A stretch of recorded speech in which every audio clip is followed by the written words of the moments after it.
It's Monday, November 19th, Tuesday, November 20th, if you're on the East Coast or across the pond.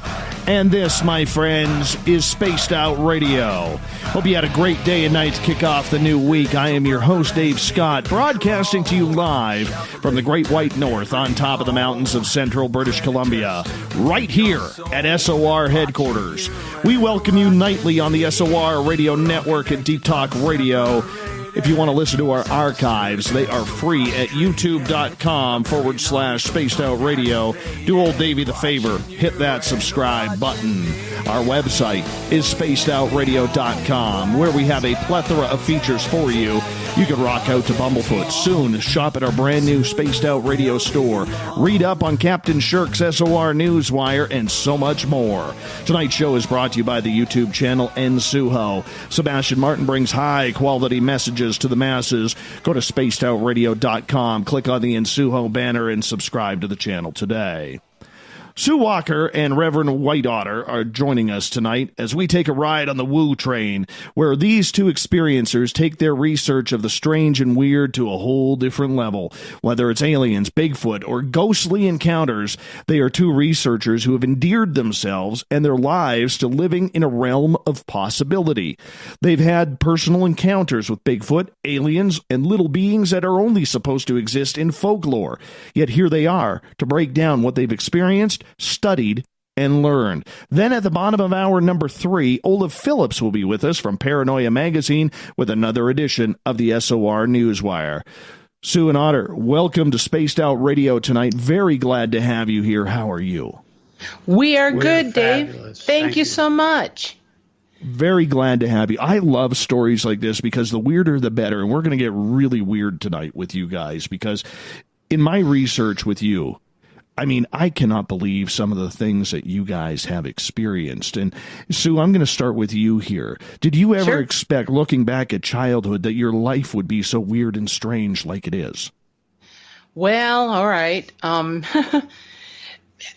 With UFOs and things going through the walls at age 4 and being afraid of little beings coming out of the closet in first grade and being the only girl in elementary school who was drawn to science fiction, outer space, UFOs, and extraterrestrials for reasons I had no idea, and then finding out that my clairvoyant skill set was as detailed as it is, about age 17 to 19, I just kind of went, huh, how come me?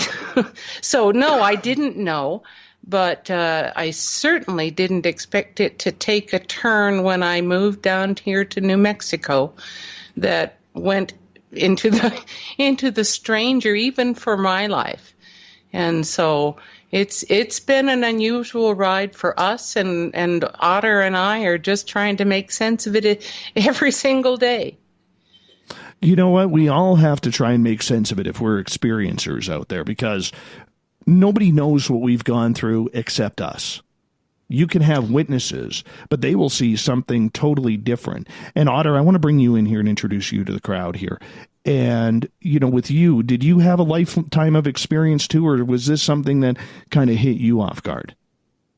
No, it started for me at about age 10, that I was woken up in the middle of the night with 3 individuals standing alongside my bed. They couldn't get around it because it was up against a wall.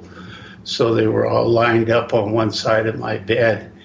And when they realized I was awake and was aware of their presence, they turned and walked through a wall back into the backyard off my bedroom. But after that, I've had a few experiences in the 60s, in Southeast Asia that I still can't explain, and subsequently in years gone by, numerous other occasions, to the point that my household is a household of several hundred, not myself and my wife only. What he's talking about is we have kind of a spiritual open door policy. And Otter has a background in shamanism and has been an active shaman for about 4 decades now. And we invite the interaction with the unseen world. And so when he says that there's a household of several hundred, what he's actually talking about is the unseen world visitors that come and go and become regulars here that we interact with or ask questions of, other than our ET experiences, other than our Sasquatch experiences. So there's a whole multi-dimensional aspect to this household, strange as it may sound. Well, I think for anybody, if you've been to places, or a lot of people have been down to the Esetti Ranch in Washington State where James Gilliland lives, there are little outlets and pockets like this all over the place. We just have to take the time to find them and have people allow us onto their property when it does happen. But for you guys who've experienced everything and both being lifelong, pretty much, experiencers, you don't know any different. You don't know what is real and what is not, because your reality is so different from the mainstream, Sue. It is very different from the mainstream, and we try very hard to not go down the woo-woo, doesn't make sense, buy into everything kind of path. We try very hard with each new experience to go, all right, how does this piece fit into the puzzle? How does this make sense with what else we know? And we're lucky that we have a resource that if we have some questions, we ask our extraterrestrial friends beneath the Sandia Mountain, and sometimes they help us out with explaining things and trying to help us puzzle piece the next thing into place, I guess. Mm-hmm. No, I can totally see that. And Otter, with yourself there, do you find that your difference of lifestyle that you guys have chosen, and one that you've really had no choice with, has affected what you do on a daily basis over the years? Yes, most definitely it's affected what I do, because my perceptions of the world are on a much more energetic level. I see the trees as entities and not trees. I see the shrubs and bushes as entities and not shrubs and bushes, because they all are. They all are living things. They all have a spirit. They all should be acknowledged and recognized. And you can only hope. You can absolutely hope, right? Well, yeah, that's true. It's part of the irreverence of our culture and our society towards our environment. Well, can you explain that? Explain that a little bit more, society of our environment, because a lot of people don't see it that way, Otter. A lot of people are too busy working in the cities or the suburbs and cutting their lawn and not spending much time with nature to figure out what it's truly like. Yeah, it's part of the malady of our society. Too many electronics, too many diversions. You have to look at this world in a first century perspective on a semi-regular basis as to what was given to us freely. Sue and I have been actively involved in a Food is Free program for the last 5 years, based off a program that was started in San Antonio, Texas, about 7 years ago. Everybody has a right to food. It was put here freely for us to eat, not for it to become a commercial commodity. Yeah, and I can see where you're going with that, because, I mean, would you guys consider yourselves almost like free spirits, live off the land type people, rather than, living by the societal norms then? I would say so, yes. Yeah, I think that would be fair enough, that we're pretty independent thinkers and have a knowledge base that if we had to, could we live off the land? Oh, yes, very much so. But I think one of the things that really hit home for me when I got here to New Mexico and got introduced to some more of the unusual stuff down in this neck of the woods is we got contacted telepathically. And what Otter is referring to is also a telepathic kind of connection with all of nature. But we recognized in our conversations with the extraterrestrials underneath the Sandia Mountain that many of the star nations that visit our world are primarily telepathic communicators.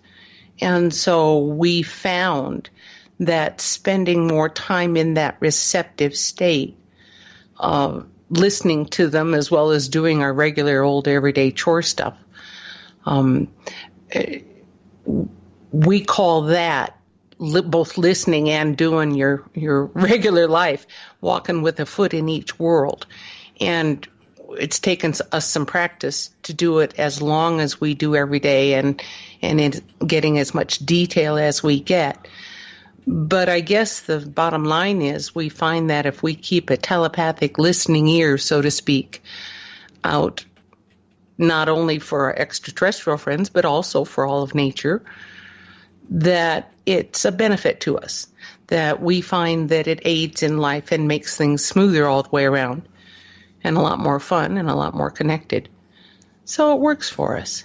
So free spirit, independent thinkers, yeah, I guess you could say that's us.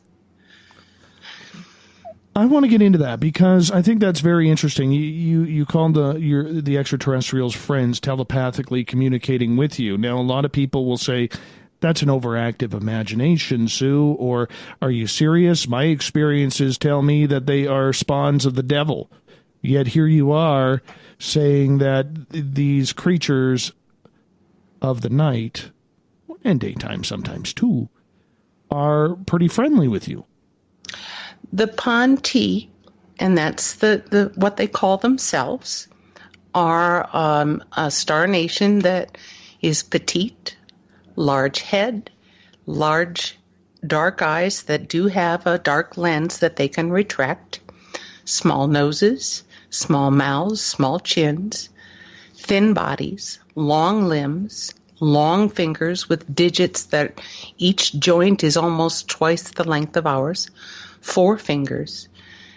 And these people, and we call them people because that's what they are, they're a people. These people contacted us. We didn't try and contact them, trust me. It was as much a surprise to us as anybody. But what we found in listening and interacting is that in being friendly, we learned a great deal. And we've been having discussions with our extraterrestrial friends, a few more than a dozen of them, for 5 years now. 55,000 tweets. Yeah, something like that. It's a great number of tweets these days. But our extraterrestrial friends have not only provided us with valid information that is spinning the heads of some very interesting 3-letter agencies out there, trust me. But the other thing that's unprecedented, Dave, is, well, a couple of things. First of all, after we'd been talking to our extraterrestrial friend Tilcom, and he's the one who first contacted us for about 1.5 years, he asked us about social media. He wanted to know if it was permitted for them to have a social media account. I kid you not. Because he recognized that it was a means of communication that reached beyond country boundaries and borders and beliefs and militaries, and got a chance to interact almost instantly with people from all different cultures. And he wanted to start sharing information about them. And so the Twitter account at Sandia Wisdom, if you look up Sandia the ET, that was the first nickname that we gave Tilcom. you'll find that the Ponti not only have shared a great deal of information, but they also have garnered a following and have gone to visit other people around the world by their invitation. Those experiencers received a visit from the Ponti, gathered evidence from that visit, and submitted it back to the Twitter account. So now you can go see the evidence, not from us, from everybody else who's requested a visit and gotten one, on the official firstcontact.com website. And so it's not just one place. We have evidence from a number of countries and a whole bunch of individuals, whether it's still photographs or videotape of craft or pictures of landing sites or substance gathered in people's homes or photographs of objects moved. Dirt from beds. Right. Substances collected between bed sheets. I mean, the amount of evidence and the diverse locations and people that are inviting the Ponti to visit them and receiving those visits and then submitting evidence keeps growing by the day. After about, we published a handbook for one of our extraterrestrial friends last December, about 11 months ago, called the Telepathy 101 Primer, because our Ponti friends wanted individuals to understand how to practice and get better at their own telepathy so that when they got contacted, they wouldn't be so scared. They would know what was normal. They would understand how to improve their own abilities and skills. And so about 100 days after that, the number of reports we started getting back from all over the world of people who not only used the protocols in the primer, but invited ET and got visits. Oh, golly. Stretched from Reunion Island in the Indian Ocean to China and Japan and Australia and New Zealand and Canada and the United States and Mexico, Ireland, England, Scotland, France, Sweden, Spain, Portugal, Switzerland. Those are the ones that I can think of off the top of my head. That was all within March. That was March of this year. And it's been growing ever since. I mean, it's just crazy how many people are successfully inviting these people, the Ponti, from Zeta Reticuli 2, and getting a visit and starting to interact with them one-on-one. I kid you not. There are a lot of new experiencers out there. And it really seemed to open up between the years 2011 or 2010 to 2013. For some reason, a lot of people opened up for the first time there. I was one of them. I can fully admit to that. And I've probably had more than a dozen people who I've interviewed on this show personally who have that timeline as well. It almost, I don't want to say it's directive of the Mayan calendar or anything peak woo like that, but there is some correlation between that. And we are seeing more people have these extraordinary experiences that they cannot explain nor find the proper outlets to talk to people about it. So when you started having these experiences with this being from Zeta Reticuli, does he look like the traditional gray? What does he look like? He has a large head and very large eyes. The eyes have, he has the option of covering the eyes with a second eyelid that's very similar to a nictitating lens that you would see in an amphibian or a bird. Okay? We have a number of species here on our planet that have a second eyelid that's retractable. And they do too, so they have built-in sunglasses. Our light to them is quite harsh.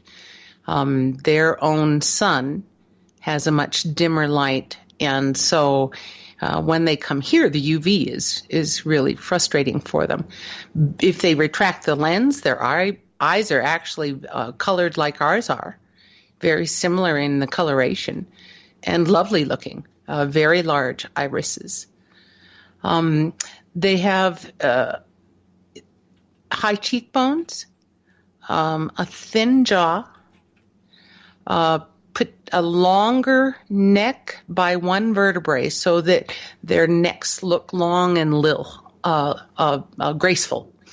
And then the arms are longer. Their fingertips would reach down naturally to the level of their knees, whereas ours would come normally short of that if you hang your arms by your sides. Your fingertips don't get quite that long. 4 fingers, 4 toes, and they really do say high 4. We've asked. That's funny. Yeah, it's true. Yep, it's true. They just adopted our high 5. Let's don't get into the discussion about giving the finger. Oh yeah, we won't get into that discussion. No. Okay. All right. Yeah. We'll stay away. Yeah. We'll stay away from the middle finger. Yeah, they have. Well, when you have 4 fingers, what radar tells us is there's choices.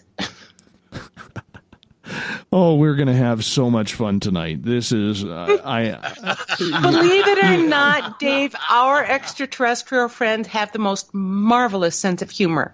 We give them all kinds of grief, and they dish it right back. And so what we found out is in their culture, double and triple entendres are favorite things of theirs. Wonderful. And so when something has more than one meaning or is punny, you bet. I just got to know if they know. I just got to know if they know Carl. Now, Carl is an alien. He's our mascot. He's a gray. He showed up at my window during a broadcast back on April 20th, 2015. And I wonder. Now I wonder. Because, I mean, is there some sort of relationship or correlation here? I've only seen Carl once. I've only seen him All right. once. Well, okay. So here's the cautionary statement, and we will make it here and now. About 50% of the radio show hosts who flippantly have said on air they can come visit me, whether they're skeptics or not. Since the 1st of September, about 50% of them have gotten a visit within 10 days. Perfect. That's a good... And you guys hold on. That's a great way to go to commercial. Sue and Otter here tonight. We're talking aliens. We're talking Bigfoot and so much more on Spaced Out Radio. Get the tinfoil ready for the next half hour. It's going to be interesting.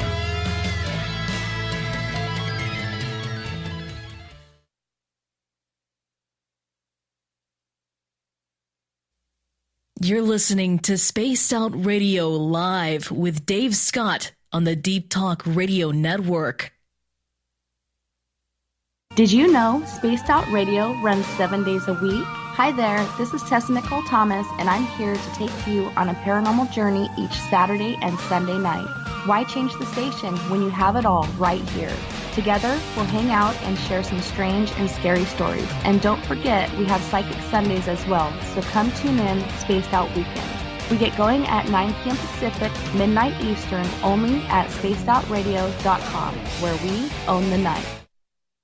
So, you love talk radio? Then you'll love TalkStreamLive.com. TalkStream Live is always on, 24/7, with the best streaming talk shows. Find your favorite talkers and discover some new ones. It's free, readily available online or on mobile with any smartphone or tablet. Finding your favorite talk shows all in one place has gotten a whole lot easier. Just go to TalkStreamLive.com. Be sure to download the free apps from Google Play or the iTunes App Store. Hi there, this is Geraldine Orozco from San Francisco's Bay Area Meditation. I invite you to join me the first Tuesday of every month with Dave Scott for Spaced Out Radio's The Spiritual You. In this fast-paced world we live in, it's time for you to take some time for you. We'll cover every possible subject from powerful meditation to healing techniques to your own intuition and spirituality. So come join us for The Spiritual You. Coming soon to our website, spacedoutradio.com, is the SOR Space Travelers Club. For just $5 a month, you can get into a private area on our site where you can hang with other listeners in our chat room, post in our forum, and check out a bunch of exclusive content and store that won't be found anywhere else, including a nightly after-show party with Dave. It's going to be the best $5 a month you're going to spend. The SOR Space Travelers, only at spacedoutradio.com. You know, it's hard being the bad man of ufology, but that's just the way that I like it.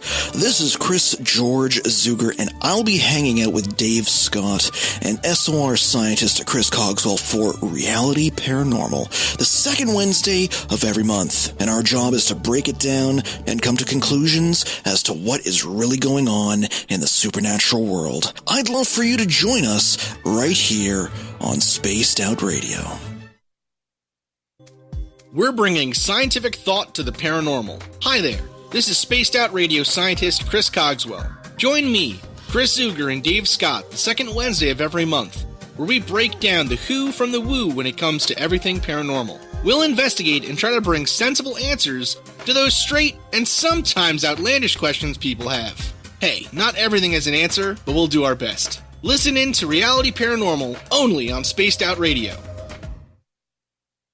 A timepiece is a reflection of who you are, and what better way to show off the real you than with an Escape watch.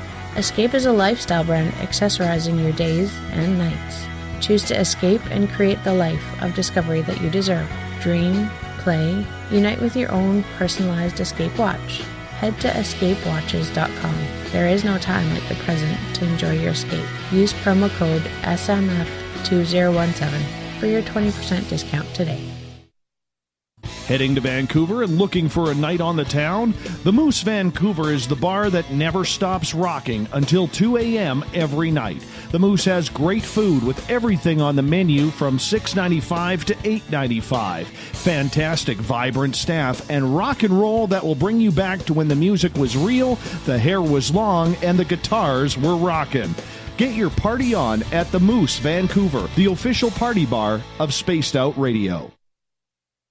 Visit purpleplates.com today. For over 40 years, the Purple Energy Plates have been delivering amazing results for their many customers.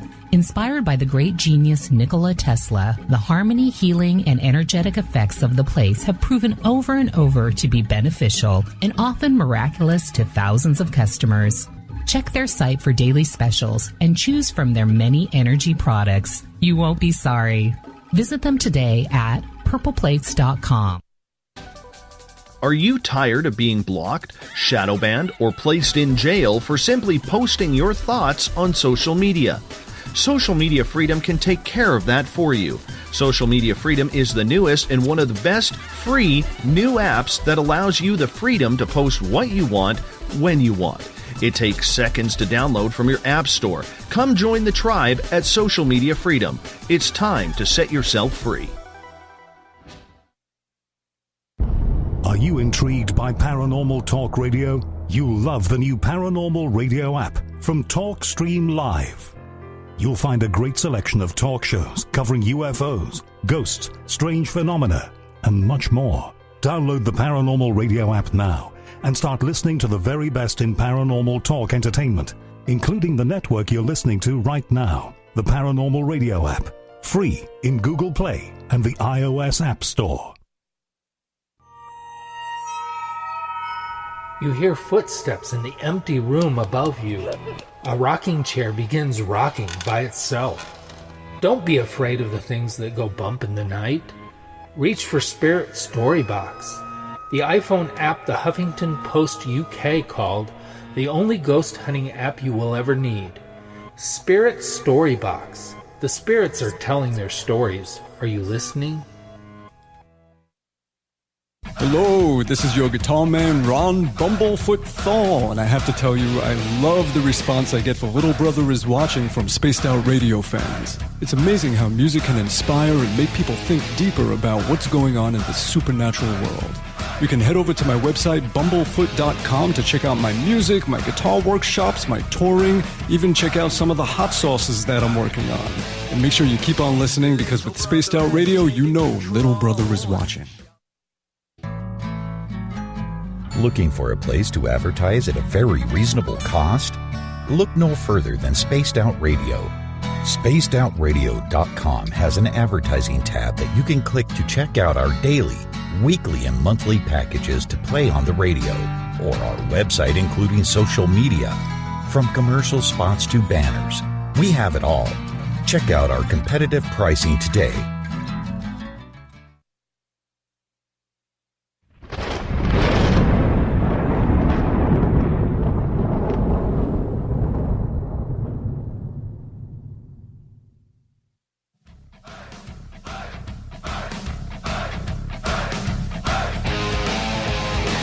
Welcome back to the second half hour of Spaced Out Radio tonight. I am your host, Dave Scott. Good to have you with us.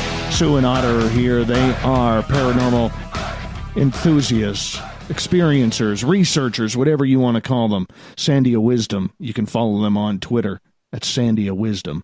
It's a lot of fun here tonight because I'm going to tell you right now, we're going to get into some big-time tinfoil. Big-time tinfoil tonight. You guys better have gone to Costco or some kind of store that has a ton of tinfoil tonight because we are so going there. Sue, Otter, welcome back to the show. Thank you. Thank you. I got to tell you, the audience should have heard our conversation in between the breaks there because it was so much fun. And we're going to continue this on with the extraterrestrial experiences that you have had. All right. Earlier on in the last half hour, so you mentioned the telepathic communication. There's a lot of people who don't understand that. There's a lot of people who will say, how do you know it's not imagination? How do you know it's actual ET contact, Sue? Well, okay. Here's what we know.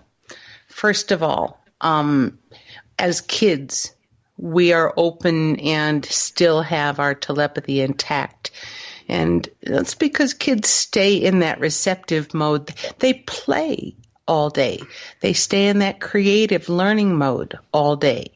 And so as we start into school and focus, we move ourselves out of that mode into a different brainwave state and aren't as connected as we are as young children. But when we start at our age as adults, trying to take this rudimentary skill that we used to have as kids and figure out how to create an experiential map that you trust yourself. That's the hard part. And how do you know that you're not making it up? Believe it or not, it takes practice and feedback. You treat learning it as a skill, like any other skill that you learn. If you practice, you get better. But you have to find out what it feels like for you to be accurate, for you to be right. And so what our friends told us is you start out with people that you know well, and you start practicing with one another. And if you can do that in any kind of a joyful or play state, that joy, that playfulness changes your brain chemistry enough that it makes it easier for you to learn and get back on the telepathy train, so to speak. How do you know that you're not making it up? Well, what we do know is that after you practice about 30 minutes a day for approximately a month, you start to learn to distinguish different telepathic voices and identify who they are. At the beginning, a lot of people report that when they think they hear a voice, it sounds like their own head voice, meaning when you think of a thought yourself, you sound like you to your own brain. When you practice telepathy, what you're trying to train your brain to do is recognize when an input comes from another outside source that's not you, and who is it. That takes some practice and feedback, just like it takes a musician some time to be able to distinguish a B flat from an F sharp and be able to name that note. That's ear training. It's very similar in that way. You're also looking for information and thoughts that come in a way that you don't normally think, or information that you had no foreknowledge of, or could not have known in any kind of a five sensory capacity that makes logical sense to you. And what we tell people is if you start to receive some information, and remember, telepathy is not just words. It's not like you hearing my voice over the radio right now. It's not just audio. It's visual, it's emotional, it's historic, and it's got other facets that I'm going to call fingerling connections out connected to other people and other things. So when you get telepathic information, it can come in what we describe as a chunk or a download, a whole bunch of information in a compact form all at once. And that's part of the confusing part for people, is they get that and trying to dissect it initially as a beginner, it feels like a lot.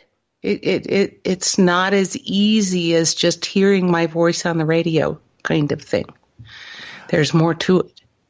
How often are you guys, Otter, having these experiences? Like, how often are you having these face-to-face type visitations? Are they happening at night, or are they happening during the day when you guys are sitting at home having a coffee because you just woke up from your afternoon nap? I mean, how is this working for you?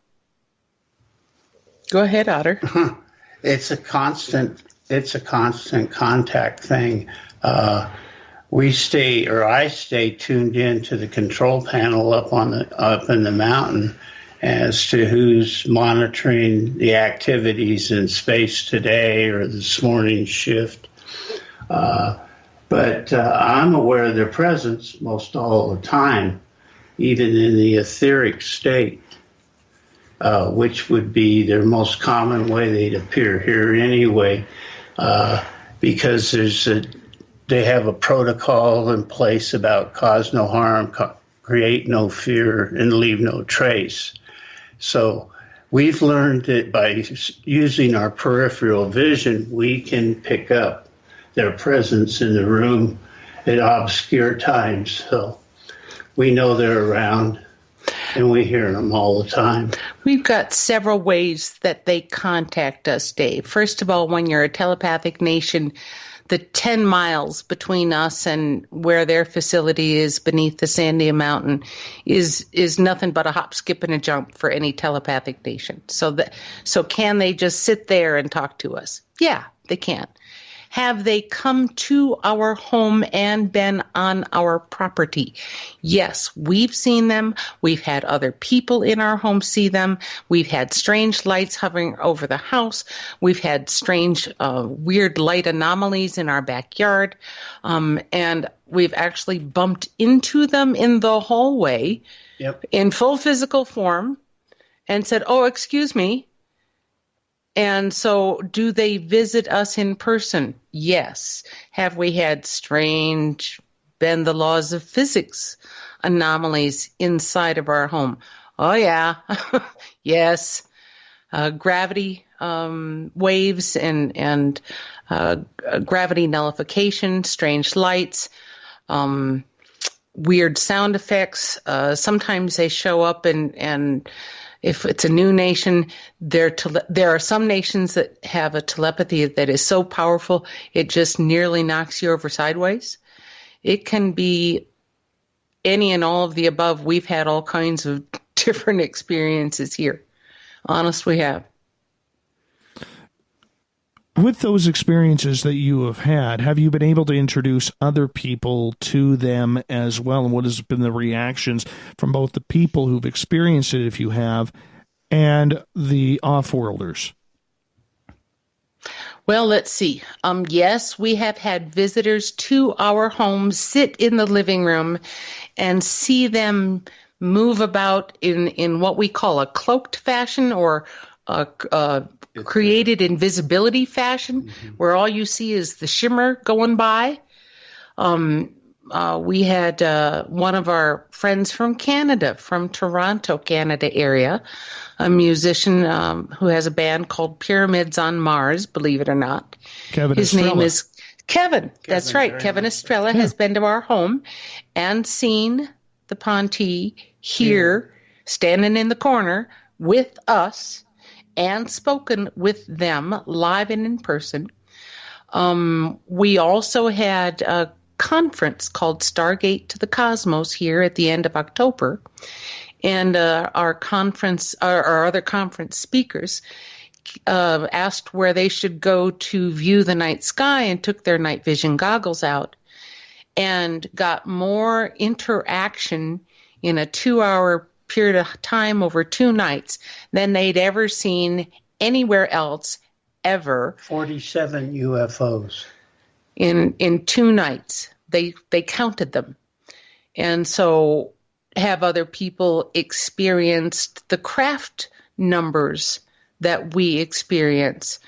Approximately 6 an hour, day or night, minimum. That's pretty average, honest, average. And so do we have people photographing things during the day here? Yeah. We've talked to other Albuquerque natives, talked to a woman who's 75 by the name of Gloria Hawker. And Gloria grew up here in Albuquerque and happened to have a house very close to the entrance of the canyon that was one of the easy access entrances to beneath the base. So she and her family had craft going up and down the canyon on a regular basis, and she and her daughter were experiencers together for many years. And I think it was Bud Hopkins that interviewed her and wrote about her experiences here in Albuquerque and documented it. And she recognized one of the Ponti that I did a sketch of.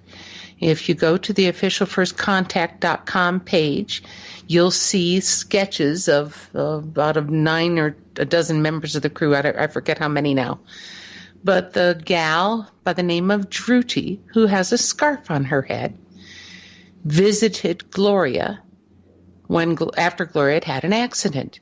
And when I showed Gloria Druty's sketch for the first time, she began to cry. And she asked her name. And then she asked if she could talk to her again, because she had a lot of questions. So this is getting, quite intense. I mean, if you have people who are experiencing the same extraterrestrials that you are, what's the connection here? Why do you think this is happening? Well, they tell us that they are increasing personal visits and what they call soft contact all over the planet. And they are actively listening for invitations from mature, right-minded people who are honest with who they are, emotionally honest, walk their talk, and are ready to put down their fear of interacting with the Star Nation. They're listening for those invitations. They would like to come visit people because they tell us that Earth's official first contact with 32 separate Star Nations is going to take place in the fall of 2021, 3 years from now. Very interesting. Why 3 years from now? Well, our understanding is that there is some kind of a signed treaty that will be ending right about that same time frame. And so they are waiting for the end of a treaty, is what our friends tell us. Is that treaty with mankind? Is Yes. it with a certain government? They haven't said a whole lot about who was involved with the treaty. We know of at least 2 different meetings. The first one that we are aware of here in North America involved Eisenhower. The second one, there was negotiation, according to the Ponti, between about mid-1967 and 71. The treaty was actually signed, is what they tell us. Now, who all that involved, they have not disclosed to us.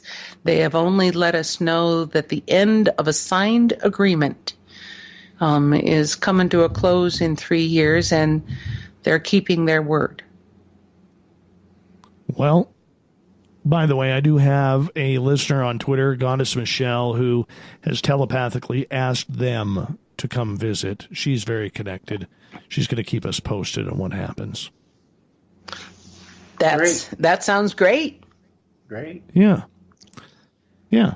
I'm waiting for I could a tell you little that the shine at the Pontier- window here. Yeah. Well, we'll have to see if your friend can come back. Oh, he's only been back once. Carl has only been back once since, and I didn't even see him. I heard him and his buddies chatting, but I didn't see them. I'm a little disappointed. And yes, I know that there are going to be people in the chat room because I got called to a lake, apparently to see their ship, but I decided, being Canadian, to go to Tim Hortons instead before going to the lake so I could grab a donut and a beverage. Good yes, idea. I know. Well, I was hungry, right? It's 1 o'clock in the makes morning and I'm sense to me. hungry and you know, I mean, if I'm going to go for a ride, I can't go on an empty stomach. Well, and if you're going to go visit and invite them, you want to share. They like donuts as much as the next guy. Oh, hell no. Oh, hell no. They ain't getting any of my donuts. I'll fight them for that. I will fight them for the donut. There is no issue there. I have no problem with that. That donut was mine. You know, of course, I saw no ship, saw no aliens, but you know what? The one thing I noticed, all right, and this is all seriousness. I've had this happen twice now, and I'm curious your thoughts about it.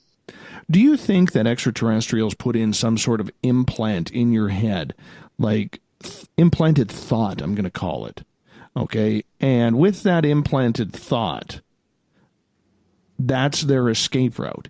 So, for instance, when myself and Samantha Mowat back in 2014 had our experience with the 10 to 12 foot being at 2 o'clock in the afternoon, we were called to a different part of the forest. There was nothing there. We went back. The original extraterrestrials that we saw were gone. That night with Carl, okay, the second time where I heard him and his buddies chatting in my yard, I got called to the lake. And I'm wondering if that was a way for them to get out of my yard as well, is to get me elsewhere, knowing that I really wasn't going to leave them alone. Yes, that's extremely possible. It's suggestion. Yes, the power of suggestion. Well, they actually refer to it as you were suggested. They use it as they call it being suggested. It's like giving you a telepathic nudge. You really want to go to the lake, don't you? The lake is really nice tonight. Why don't you go to the lake? And so they nudge you to go do something so that essentially you get out of their way, or you alleviate, you have a fear alleviated, or they need to do something and they don't want to have you around for whatever reason. All of that's possible. But are you telling me that you saw one of the big brothers in the forest and then the same night saw one of the Ponti? No, this was, well, the incident in my yard happened last year. Okay. So, I mean, we're looking at a 3-year difference, 2 different houses. All right, fine. Yeah. Because the Ponti tell us that they've been palling around with the Sasquatch for a long, long, long time, that the two cultures get along. One has what the other lacks, all right? One is small and petite and can get into tight spaces, and the other is large and strong and rugged and can withstand all kinds of environments. And so the two cultures, the Ponti and the Sasquatch, apparently do some exploring and work together, and not just here on this planet. Our friends tell us that the Sasquatch have a similar sense of humor to them. And they like that about them too. Yeah, I could too. But with the Sasquatch, and we're going to get more into Sasquatch in hour number 2 here, but with the Sasquatch, Sue, are they not more, okay, there are different types of Sasquatch on this in North America. There's the more docile ones that seem to hang out. Maybe it's the marijuana of the Pacific Northwest. I don't know.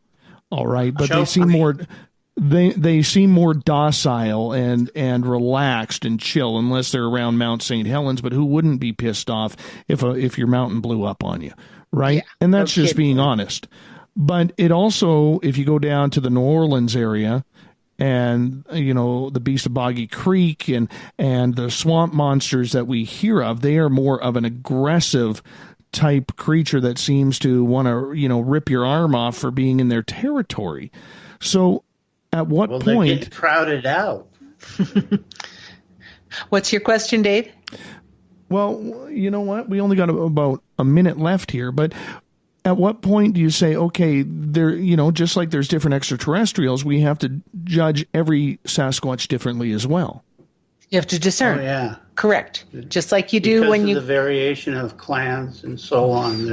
And personality types. Yeah, we'll talk more about that after the break. That's a really good topic. Let's do that. Sure. We can definitely do that. We can definitely do that. Why not? Yeah. Yep. But I do agree. I know even in BC here, people have seen, extraterrestrials and Sasquatch on ships. So I think there has to be something to that. Have I seen that? No. Could I buy it? Sure, it's plausible. Why not? Absolutely. Why not? So we're going to check it on out. Sue, Otter, I'm going to get you guys to hold on here because we're going to hop out for our break here at the top of the hour.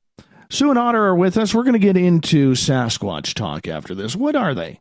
Are they alien-type creatures? Are they hominids from North America? Are they our brethren who just need a shave? We're going to find out more right after this. By the way, you also want to check out officialfirstcontact.com. Some beautiful drawings from aliens and Sasquatch there as well. We'll be back with hour number 2 of Spaced Out Radio right after this.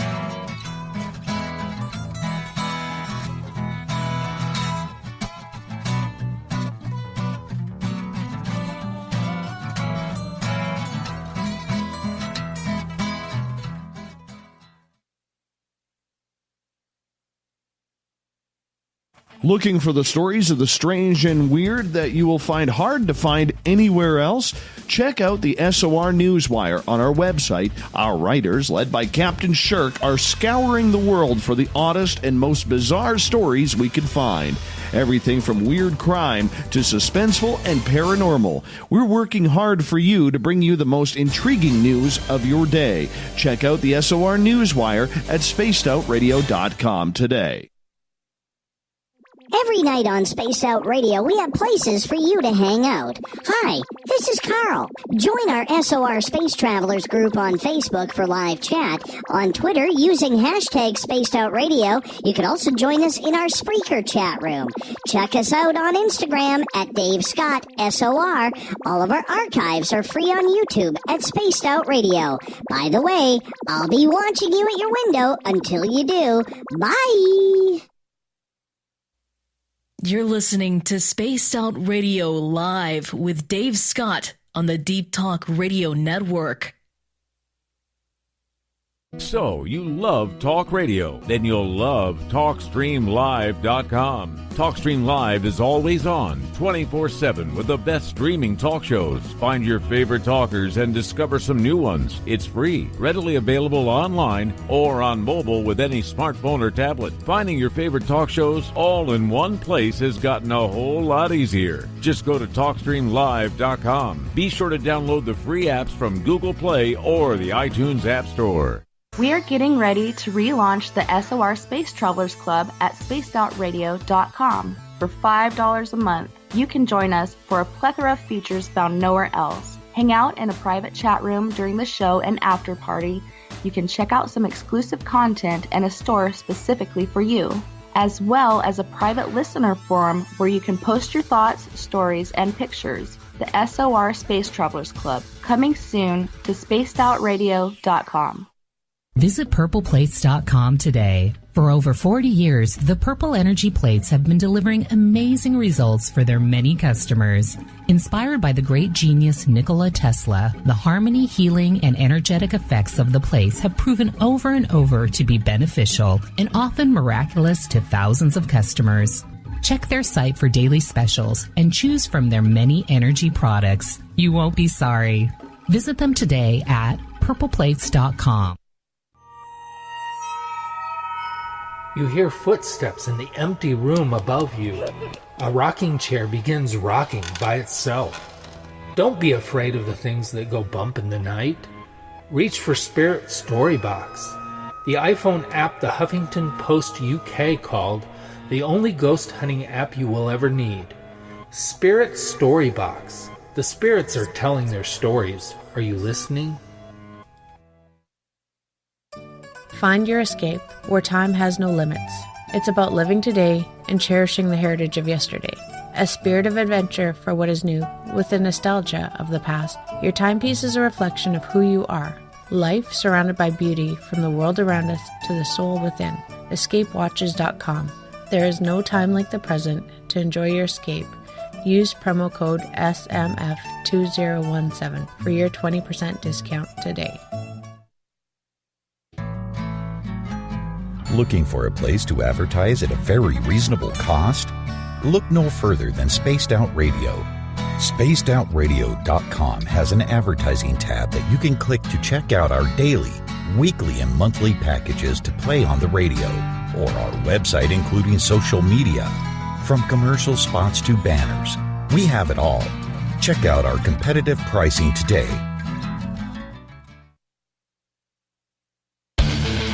The Call of the Wild is in Vancouver. The Moose Vancouver is one of the hottest bars and restaurants in the city. Open until 2 a.m. nightly, the Moose will rock you like a hurricane all night long. Great food with everything on the menu at $6.95 near the corner of Nelson and Granville. Get your horns up and come rock with us. The Moose Vancouver, the official rocking bar of Spaced Out Radio. The freedom to post what you want, when you want. That's the social media freedom you need. Social Media Freedom is the free app in your app store. No need to worry about going to jail or being shadow banned any longer. It's the freedom to say what you feel. The freedom to know Big Brother isn't watching. It's the way social media is supposed to be. Social Media Freedom. It's time to set yourself free. Download from your app store today. Get your horns up with me on Spaced Out Radio. This is Ron Bumblefoot Thal. Come tune in to SOR where you can hear me rock out with Little Brother Is Watching, the official theme song of Spaced Out Radio. And then come on over to bumblefoot.com where you can find out about my tour schedule, my music, and everything else. Bumblefoot.com keeps you up to date on what I'm doing and the best way to stay in touch with my music and music camps. Sign up for my newsletter at bumblefoot.com and remember, Little Brother Is Watching. You know, it's hard being the bad man of ufology, but that's just the way that I like it. This is Chris George Zuger, and I'll be hanging out with Dave Scott and SOR scientist Chris Cogswell for Reality Paranormal, the second Wednesday of every month. And our job is to break it down and come to conclusions as to what is really going on in the supernatural world. I'd love for you to join us right here on Spaced Out Radio. On the first Tuesday of every month, I encourage you to come along for a journey with me, Geraldine Orozco, on The Spiritual You. Together, we will take a look at how to access the highest expression of yourself and change your life. Consciousness, ET contact, health, and wellness, we can talk about it all. So come along for a spiritual ride with me, Geraldine Orozco, on The Spiritual You, only on Spaced Out Radio. Do you want to know what's really going on in your world? Do you have questions about who you can trust in the mainstream media? Then look no further than the Rebel Planet. Come get the straight answers right here at spacedoutradio.com. Join me, Jamie Sexton, creator of Rebel Planet News, as I fill you in on the stories behind the stories. All you truth seekers, be sure to tune in to Rebel Planet on spacedoutradio.com the third Thursday of every month.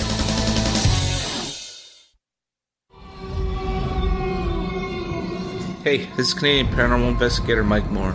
The third Wednesday of every month, I'll be teaming up with Dave Scott to bring you Ghosts of the Great White North. Each month, we will bring on guests from across Canada to discuss their ghostly encounters. Canada is a paranormal hotbed with stories you've never heard, so we're going to bring them to you. So get comfy on your Chesterfield, grab a donut, and join us, eh?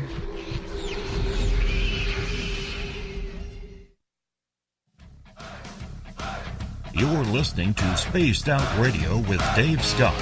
Follow Dave on Twitter at Spaced Out Radio and on Facebook, Spaced Out Radio Show. Welcome back to hour number 2 of Spaced Out Radio. Tonight, I am your host, Dave Scott. Thanks for being with us. Tomorrow night on the show, well, I got to find someone. And the reason why, Tom Hatsis was supposed to be our guest on witchcraft, except he messaged us tonight saying that he just got called into work tomorrow night. So I'll have a new guest for tomorrow. I don't know who yet. I'll have a new guest. Hey, sometimes it works that way. People got to work. You can't stop people from going to work. So it's 9:06 Pacific, 12:06 a.m. Eastern at spacedoutradio.com. Stay tuned. I'll announce a guest tomorrow. We welcome back everyone listening in on the SOR Radio Network and Deep Talk Radio. Don't forget, you can check out all of our archives at youtube.com/Spaced Out Radio. They are free for you. However, I do request that you hit that subscribe button. Bill Cardwell has set the password for tonight in the SOR Space Travelers Club. Tachyphylaxis. Tachyphylaxis is your password. Make sure you use it wisely, Space Travelers, as Bill sets a password each and every night right here on the mighty SOR. Our website is spacedoutradio.com, where we have a plethora of features for you. You can rock out to Bumblefoot. Soon, shop at our brand new looking Spaced Out Radio store. And the SOR Newswire, set up by Captain Shirk, is a place to get all of our news. Go to our website, click on the news tab. It's all right there for you.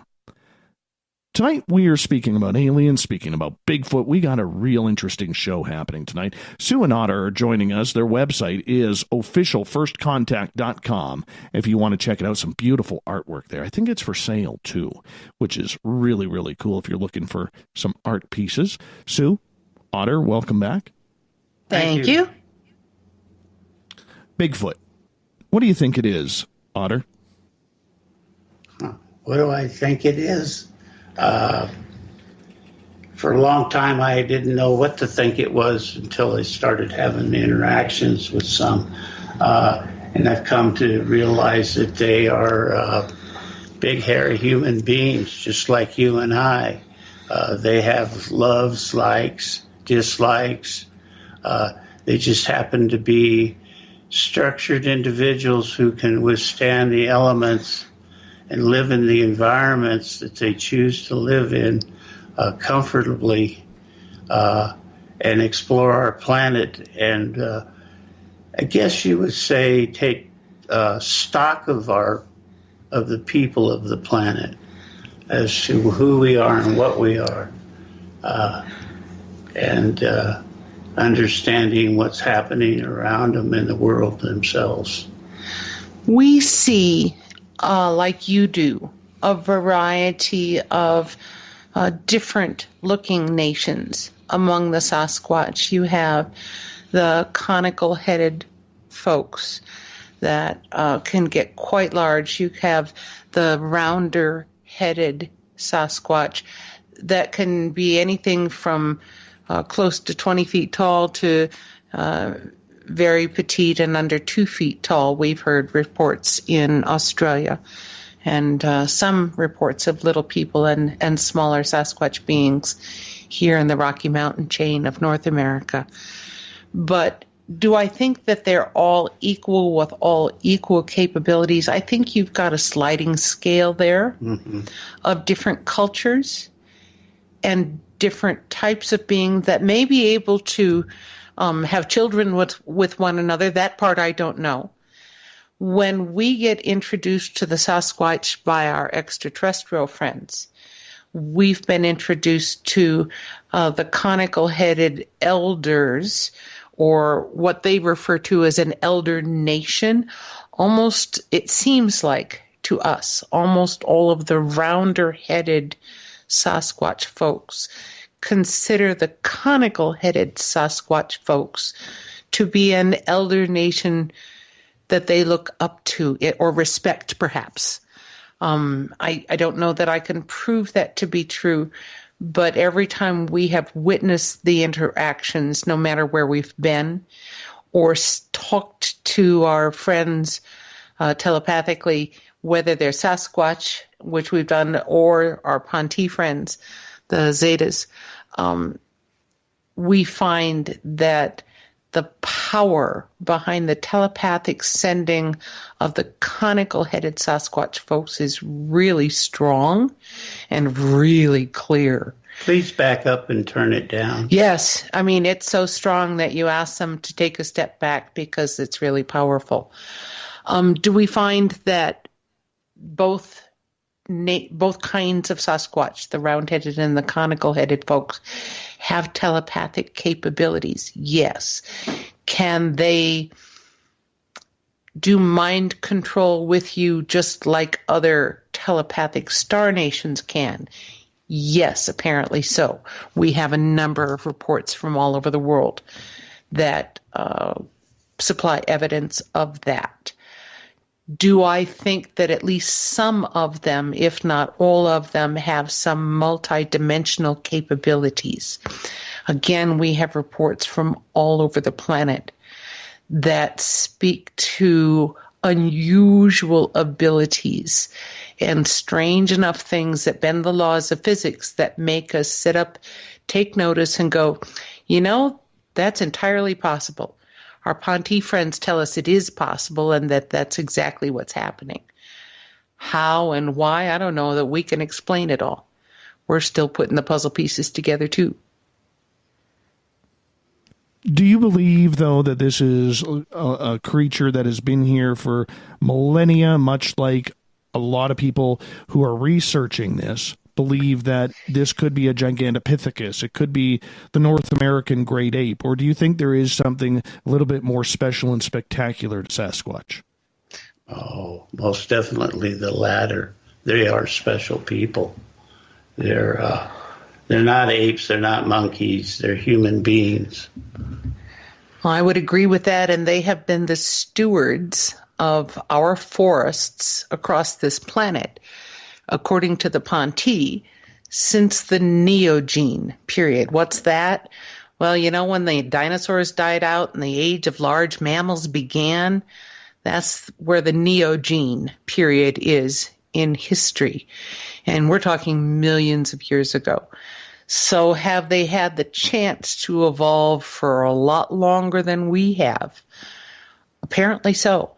Mm-hmm. We understand that they purposefully choose the not technological lifestyle and honor the forest and do things naturally on purpose because they find that for their culture, that's how they can stay in balance in the long term, not the short term.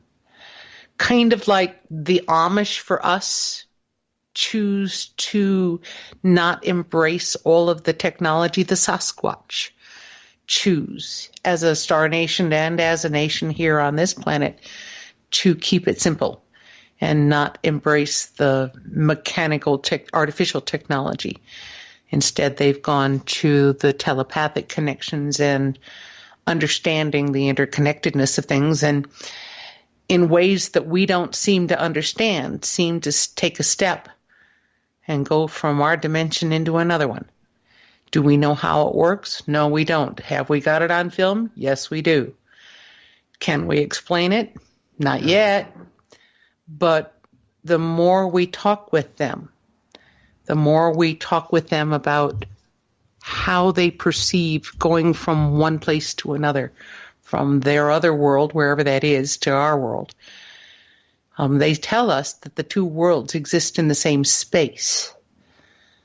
But can we wrap our heads around it? Only if you think in terms of other dimensions can I wrap my head around it. Mm-hmm. So that's kind of where we're at. You almost make it sound like it's a society, that it is, almost like humanoid, except, not as advanced or choosing not to be as advanced, but almost more spiritual. It is. I would Most agree with definitely. that. I think that that's a fair statement. They are choosing to not be as advanced. Yes, they are a culture. Actually, I would have to correct myself on that and say there are many, many, many subcultures within the greater picture of what makes up what we call Sasquatch, a big hairy hominid of some kind. And so just like you can go to China and see different things there than you see in Canada, whereas you would go from Canada to Mexico and see something different and experience different cultures, different food likes, different environments, different climates. You see that in the Sasquatch cultures too. And so are there clans and clan systems that are organized? Yes. Are there territories? Yes. Do they leave messages and markers and signs for one another all the time? We just have to figure out how to read them. Is it our own ignorance that we cannot read it, or is it the lack of communication? Because there's a lot of people who are studying Sasquatch and have never seen the creature before outside of a footprint. You have to get a little more sensitive to the environment and paying attention to what is obscure. Why are these trees all bent to the north and being held down by a log or a boulder? Why is there a giant X in the middle of a pathway going down through the forest that's made out of 40-foot logs that were hauled up the mountain to begin with?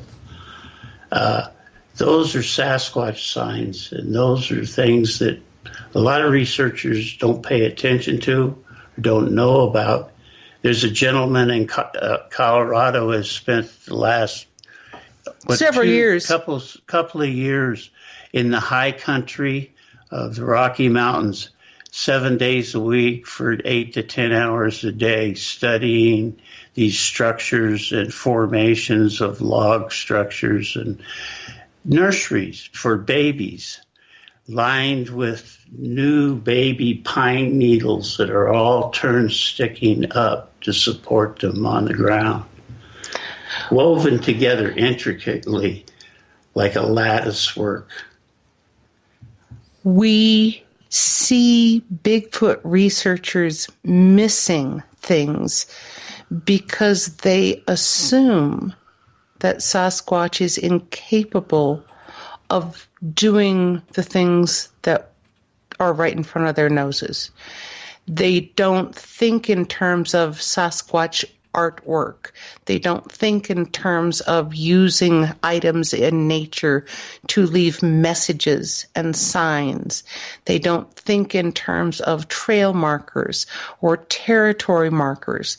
They don't watch for, they're looking for footprints, but they're not looking for all of the other aspects of life. How do they store their food? What do they do with their children when they're youngsters? Where do the mothers take the kids to be safe and to play? Where do they normally get their food, and how do they mark from point A to point B? Where do they go when the weather is awful? I mean, looking for the signs, you have to spend some time out there.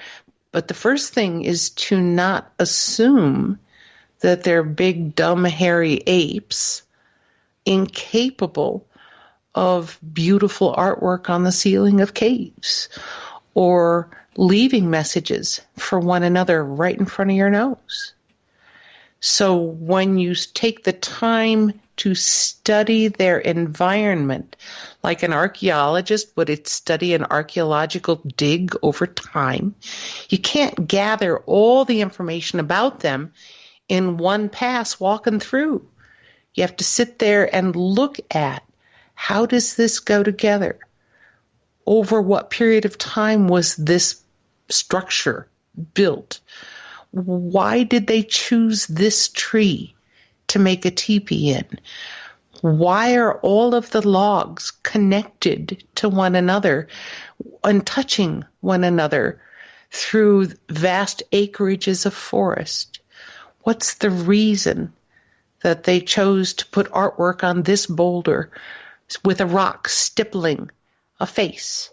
So because researchers have assumed that they're incapable, they don't even look for those things. We'd like that to change because there are people just like us. They're expressive. They have fun. They leave messages for one another. They communicate verbally. They have language. They borrow words from our language. They have names. They adopt names from different cultures here on Earth, believe it or not. They intermarry in clans, just like countries of old might intermarry their royalty or their elders or their leaders. And so do they have an intricate culture? Yeah, they do. They're people, guys. They're a clan, like a tribe. So how do they continue then, if there are a number of them out there, to be the reigning hide and seek champion? Well, first of all, we have evidence on film of them going from visible to not visible. Okay? So is there some kind of capability of shifting into a way that they are not seen? Yeah. We've got evidence of that, and we've had our own personal experiences with that as well. We were at the Psychic Sasquatch Conference in Chewela, Washington, this past September, first weekend of September. It was a 2-day conference, and one of our friends is a 2.5 days paranormal photographer. His name is Darrell Stokes, and he resides in Sedona, Arizona area. And Darrell had successfully gotten some fabulous footage the year before and came back with more than one camera and had all of his batteries charged. And within the first 3 hours of filming starting at sunset, he was back at our trailer with a very sad face. And I said, Darrell, what's going on? What's wrong? All of my batteries are gone. I said, how many did you have? 8. I said, you don't have any batteries for your cameras? No. 24 later. Over the course of the next 3 days, in filming and trying to film Bigfoot, he went through 24 more batteries. And so did we witness right at our campsite, within 2 feet of us, a Sasquatch approach, burn out his batteries, and leave him with nothing yet again? Yes, we were right there, and we've seen it more than once. And it's been pretty amazing. Believe it or not, what happened is he was taking some pictures, got some fabulous pictures of amazing orbs, was showing me those pictures on the back screen of his digital camera. And we had 2 camp chairs sitting side by side, and he was holding the camera between us, and someone approached from the rear and came up and stood between our camp chairs, right 2 feet behind us. And it was huge and made the hair on the back of our arms and our necks stand up at the same time. And both of us turned around and recognized there was a presence, although we could not see a thing. There was no visual evidence that anything was there. But when Darrell said, let's go out where we can take your picture, we stood up, and the Sasquatch brushed against his arm. He felt it, and his battery died again. Interesting. So we've seen our Sasquatch friends at that particular conference also mess with an entire film cruise setup. They played with the audio, they played with the video, they drained the batteries. They got caught on film moving stuff. I mean, it got to the point where it got to be laughable for the film crew after the first 6 hours, And so were there interesting occurrences? Oh, we had a lot. I have a couple of listeners who live in different parts of North America. They all have horses. And at separate times, they have gone into their barn stalls to find braided manes or braided tails. Mm-hmm. Now, there is an alleged rumor out there that this could possibly be Sasquatch because something about Sasquatch liking horses. I don't know. Have you heard about this theory? And if so, what are your thoughts? Yeah, we have. That's something that has not been an uncommon thing.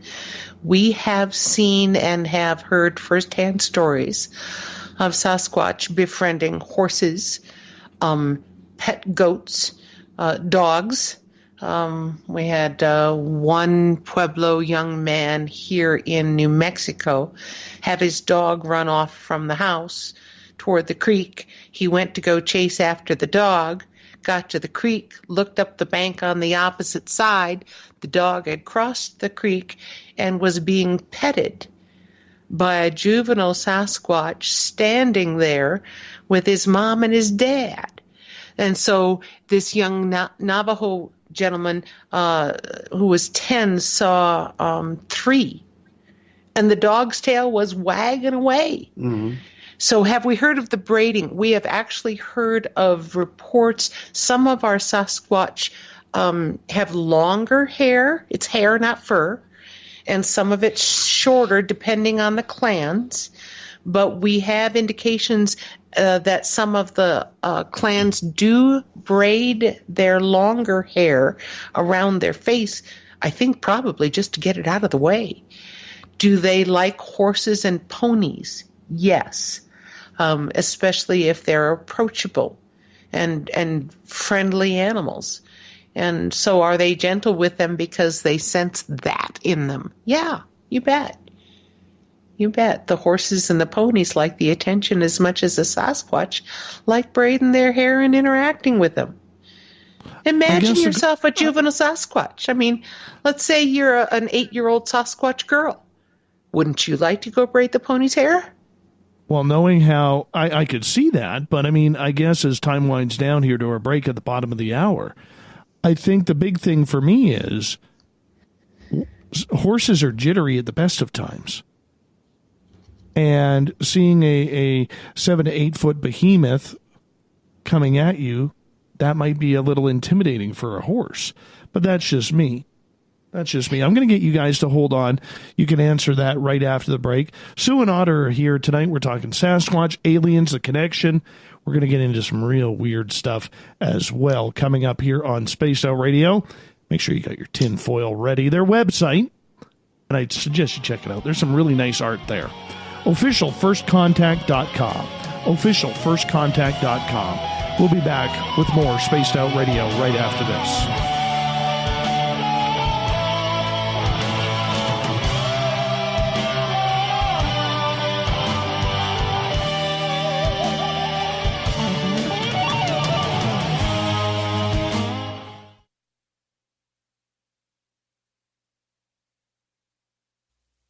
You're listening to Spaced Out Radio Live with Dave Scott on the Deep Talk Radio Network. Visit purpleplates.com today. For over 40 years, the Purple Energy Plates have been delivering amazing results for their many customers. Inspired by the great genius Nikola Tesla, the harmony, healing, and energetic effects of the plates have proven over and over to be beneficial and often miraculous to thousands of customers. Check their site for daily specials and choose from their many energy products. You won't be sorry. Visit them today at purpleplates.com. A timepiece is a reflection of who you are, and what better way to show off the real you than with an Escape watch. Escape is a lifestyle brand accessorizing your days and nights. Choose to escape and create the life of discovery that you deserve. Dream, play, unite with your own personalized Escape watch. Head to escapewatches.com. There is no time like the present to enjoy your escape. Use promo code SMF2017. for your 20% discount today. Are you tired of being blocked, shadow banned, or placed in jail for simply posting your thoughts on social media? Social Media Freedom can take care of that for you. Social Media Freedom is the newest and one of the best free new apps that allows you the freedom to post what you want, when you want. It takes seconds to download from your app store. Come join the tribe at Social Media Freedom. It's time to set yourself free. You know, it's hard being the bad man of ufology, but that's just the way that I like it. This is Chris George Zuger, and I'll be hanging out with Dave Scott and SOR scientist Chris Cogswell for Reality Paranormal, the second Wednesday of every month. And our job is to break it down and come to conclusions as to what is really going on in the supernatural world. I'd love for you to join us right here on Spaced Out Radio. Heading to Vancouver and looking for a night on the town? The Moose Vancouver is the bar that never stops rocking until 2 a.m. every night. The Moose has great food with everything on the menu from $6.95 to $8.95. Fantastic, vibrant staff and rock and roll that will bring you back to when the music was real, the hair was long, and the guitars were rocking. Get your party on at the Moose Vancouver, the official party bar of Spaced Out Radio. Coming soon to our website, spacedoutradio.com, is the SOR Space Travelers Club. For just $5 a month, you can get into a private area on our site where you can hang with other listeners in our chat room, post in our forum, and check out a bunch of exclusive content and store that won't be found anywhere else, including a nightly after-show party with Dave. It's going to be the best $5 a month you're going to spend. The SOR Space Travelers, only at spacedoutradio.com. Looking for a place to advertise at a very reasonable cost? Look no further than Spaced Out Radio. SpacedOutRadio.com has an advertising tab that you can click to check out our daily, weekly, and monthly packages to play on the radio, or our website including social media. From commercial spots to banners, we have it all. Check out our competitive pricing today.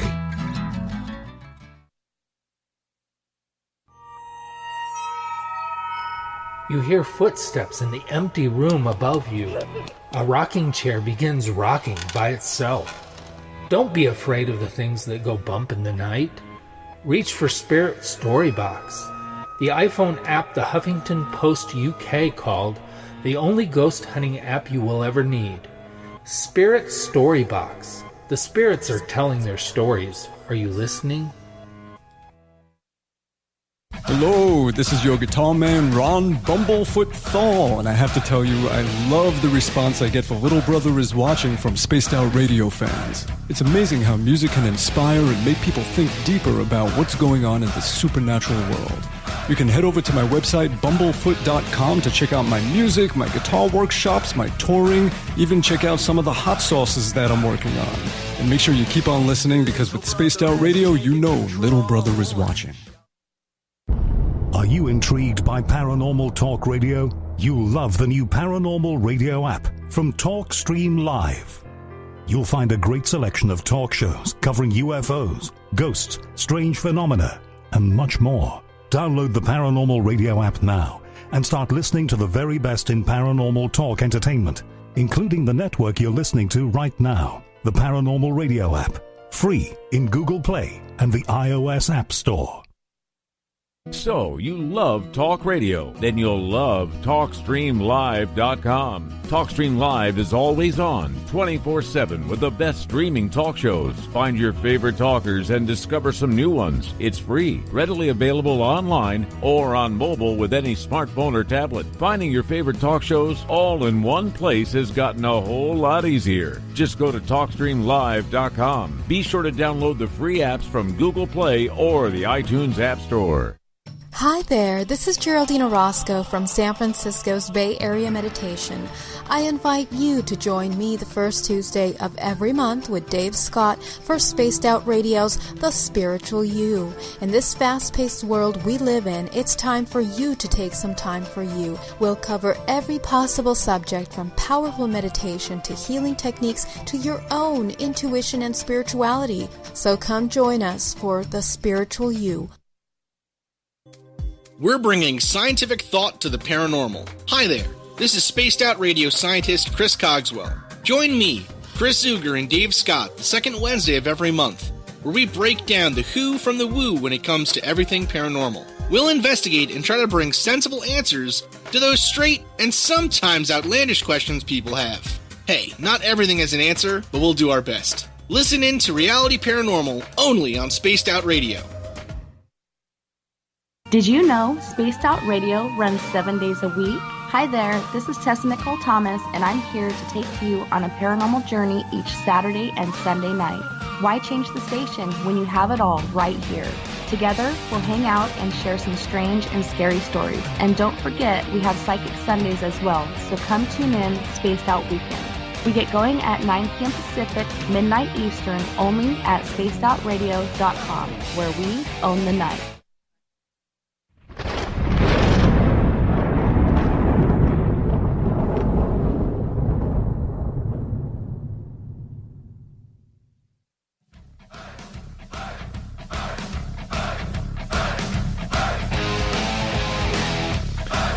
Welcome back to the halfway point of Spaced Out Radio. Tonight I am your host, Dave Scott, talking Bigfoot, talking aliens with Sue and Otter.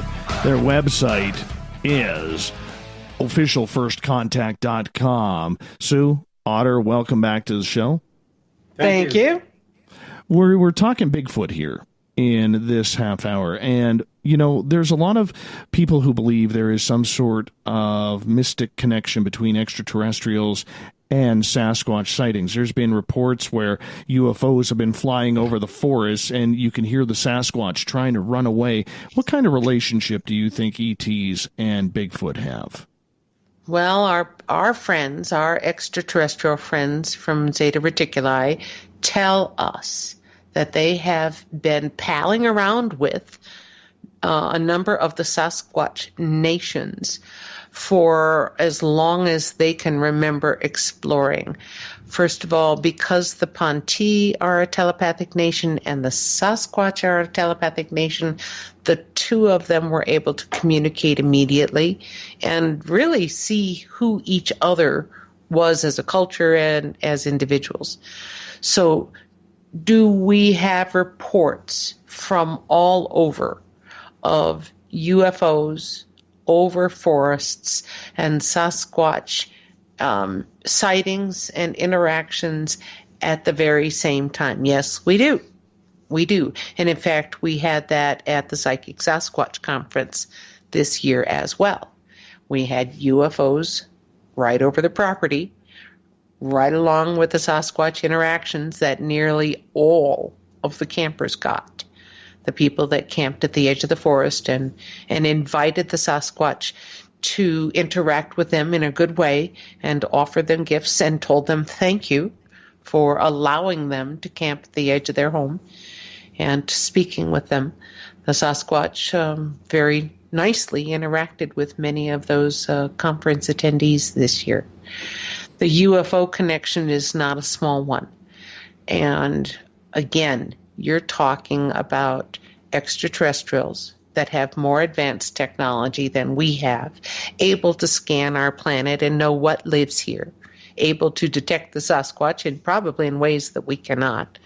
And then you have the Sasquatch who've been here and as a telepathic nation, been stewards of our forest for millions of years, interacting with and recognizing, oh, there's somebody that's visiting that's not from our planet. How about that?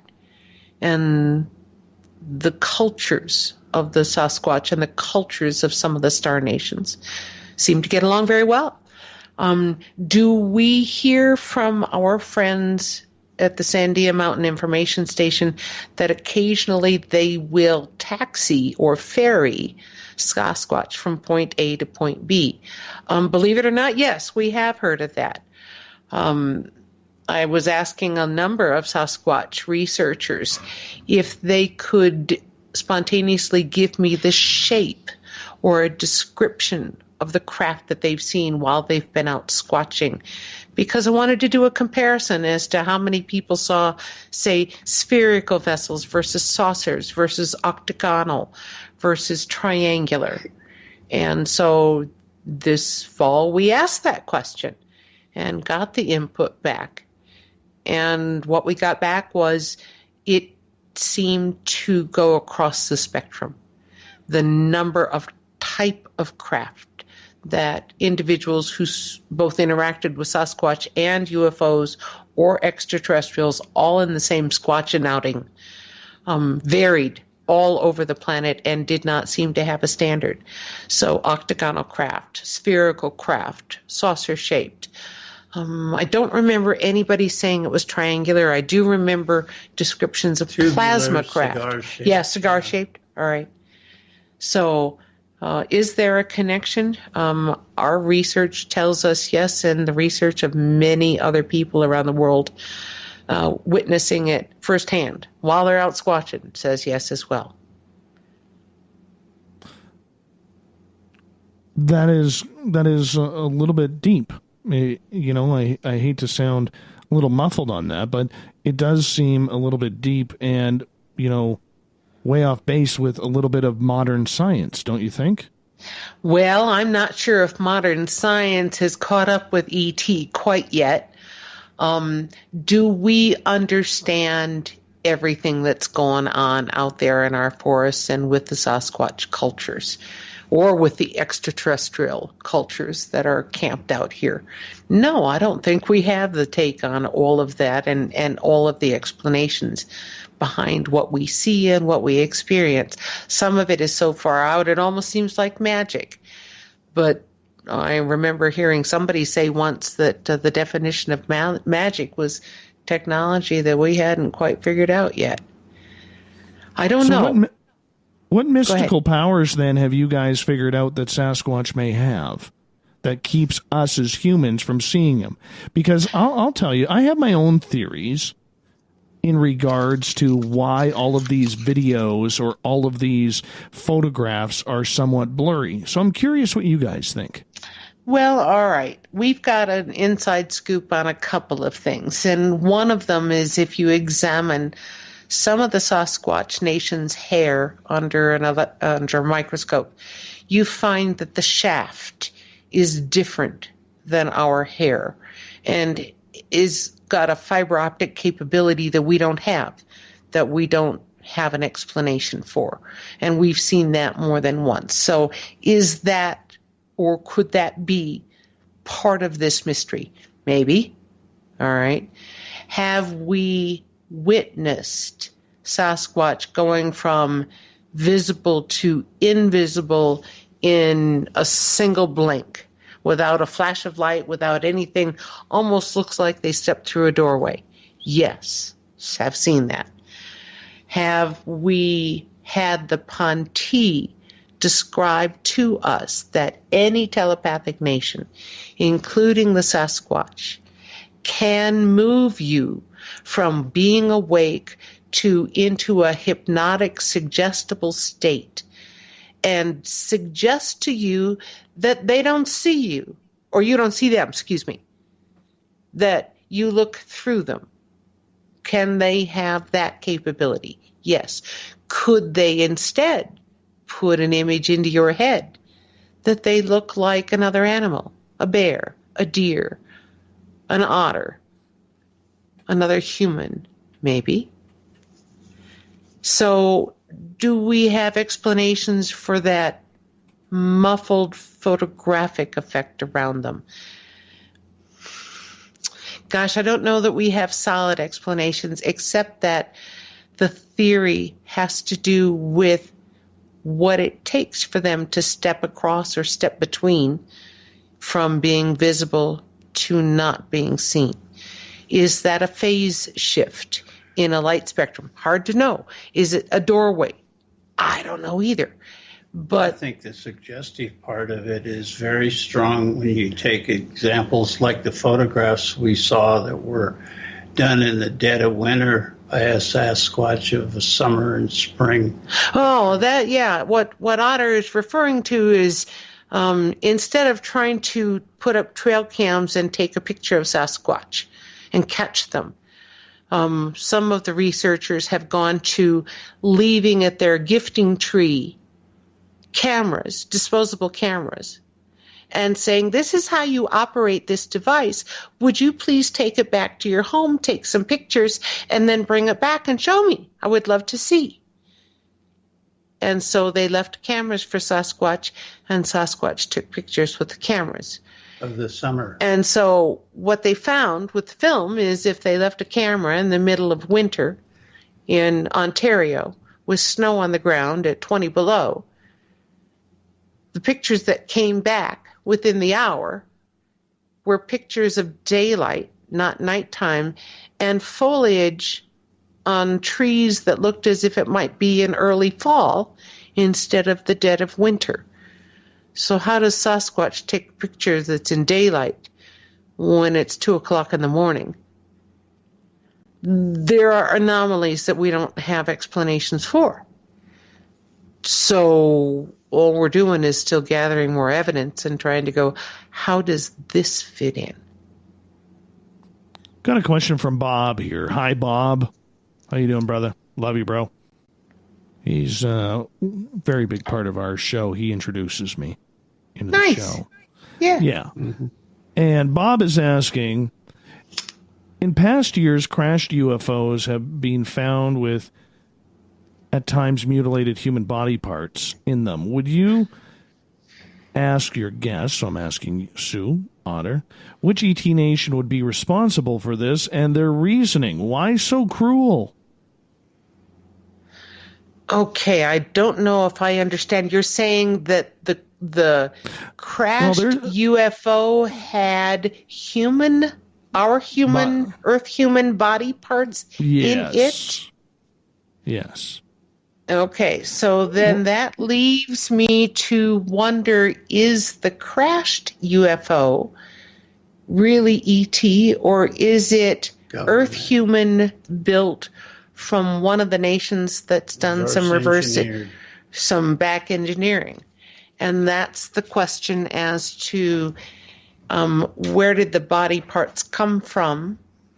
Some of our understanding is that there are programs where things are being grown or cloned. And so I don't know if you can blame it on a star nation not from here or one of the secret programs that's Earth Human Us. I don't have the answer to that one. I can tell you that our Ponte friends don't fly around in their skipper ships with human body parts. They would find that pretty abhorrent.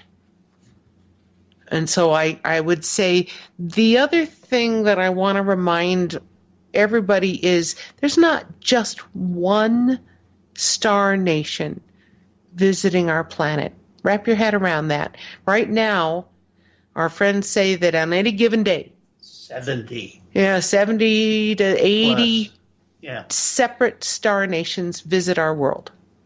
And so you cannot assign the actions of any one star nation to all of them. Just like you cannot assign blame for a world situation on one country and have it include 25 others. Okay? So you taking the actions of one nation, you can't judge all of them.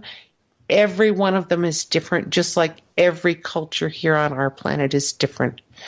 And so you have to take individual by individual, whether they're Sasquatch or extraterrestrial nations, you have to discern Just like you do if you go into a very crowded place, like if you go to a rock concert, or if you walk down the mall on Black Friday, you're going to run into all kinds of people. And you use your discernment when you're in crowd situations like that to know who's safe to be around and who isn't. You have an awareness of looking people in the eye and making a judgment call in a crowd. When you meet an extraterrestrial person or a multidimensional person or somebody that doesn't look like you, yet there's a sentience there, our recommendation, honestly, is to immediately stop what you're doing and discern what's happening, and is that individual positive or negative? Okay? Just because they're different looking doesn't necessarily mean they're bad. But you can't guarantee that they're always good either, so you have to use your judgment.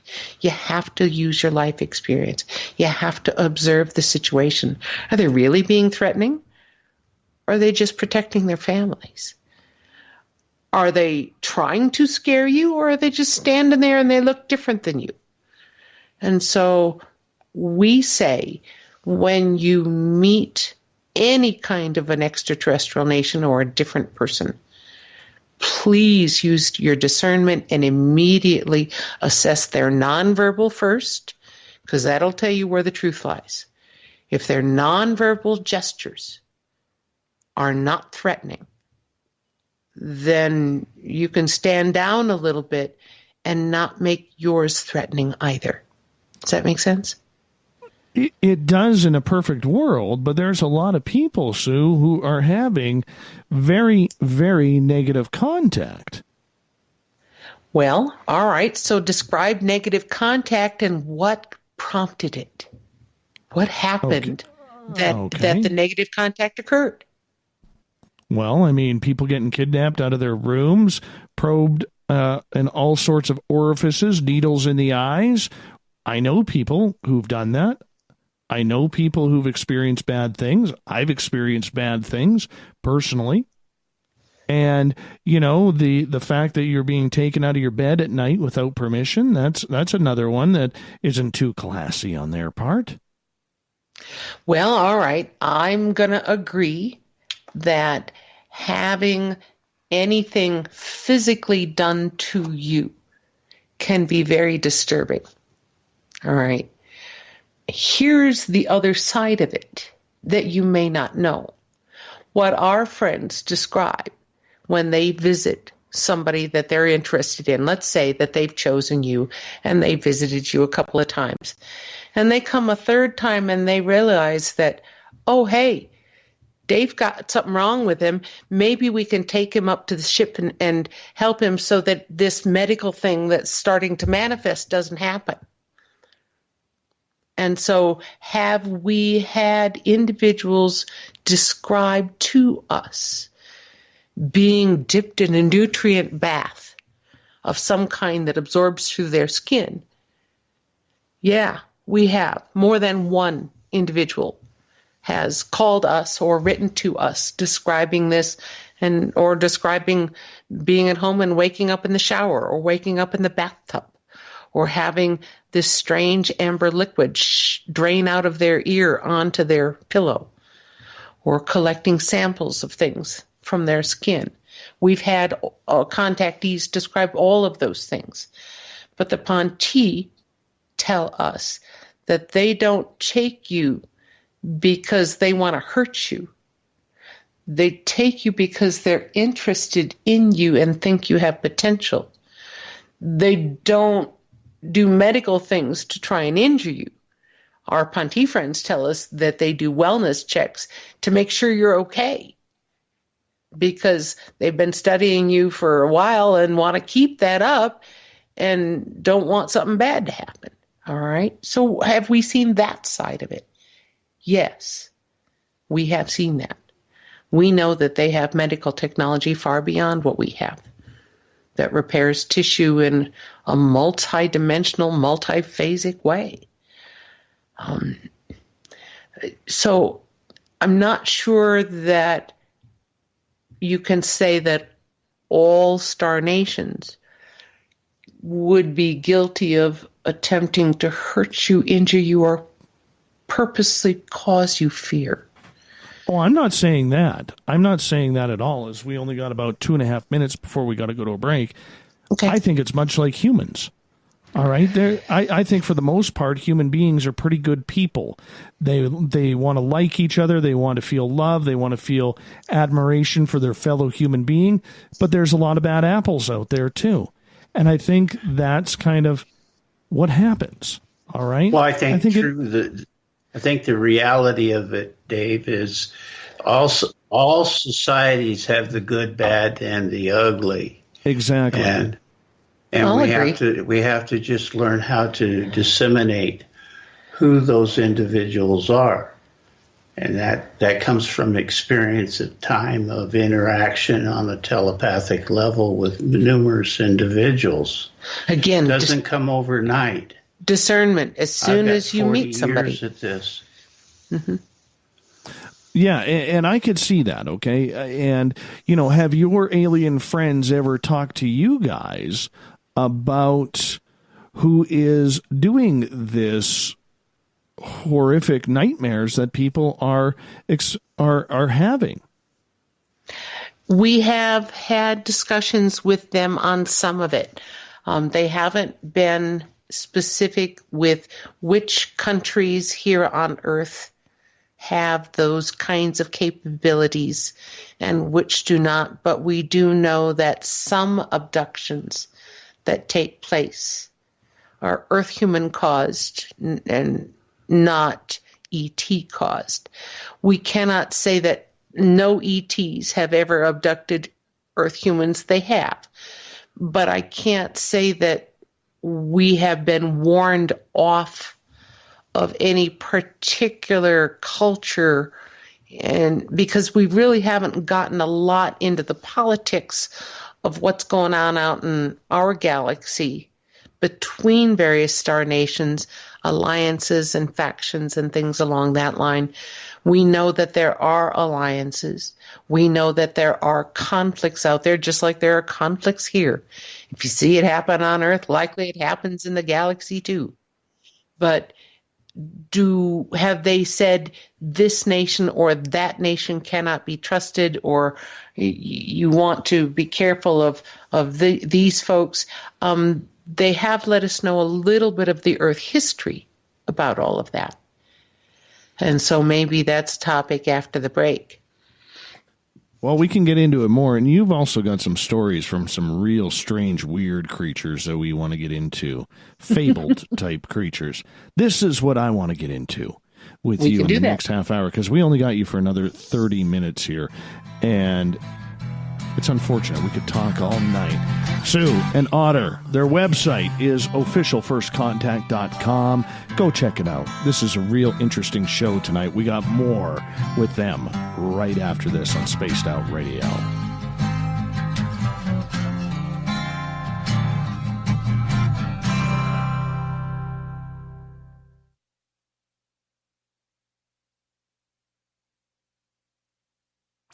Come hang out with Spaced Out Radio, where we own the night. This is Carl. You can follow Dave on Twitter at Spaced Out Radio, and during the show, use the hashtag Spaced Out Radio to chat with us live.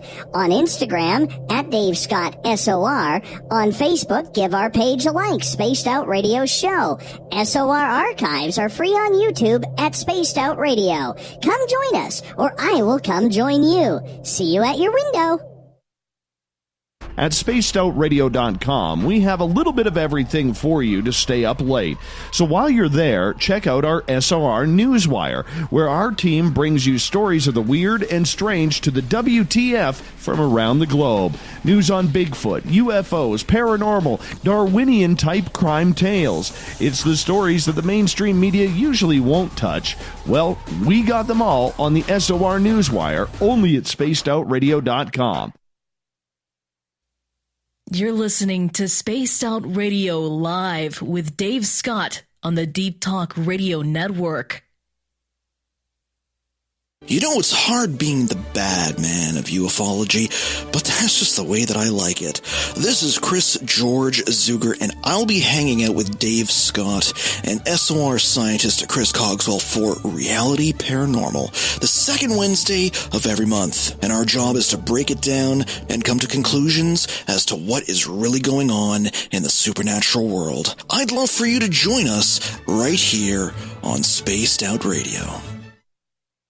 We are getting ready to relaunch the SOR Space Travelers Club at spacedoutradio.com. For $5 a month, you can join us for a plethora of features found nowhere else. Hang out in a private chat room during the show and after party. You can check out some exclusive content and a store specifically for you, as well as a private listener forum where you can post your thoughts, stories, and pictures. The SOR Space Travelers Club, coming soon to spacedoutradio.com. Hey, this is Canadian Paranormal Investigator Mike Moore.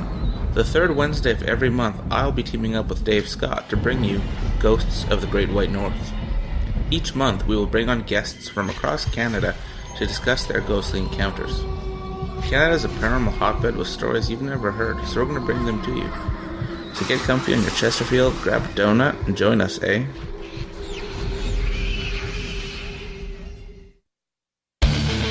The Call of the Wild is in Vancouver. The Moose Vancouver is one of the hottest bars and restaurants in the city. Open until 2 a.m. nightly, the Moose will rock you like a hurricane all night long. Great food with everything on the menu at $6.95 near the corner of Nelson and Granville.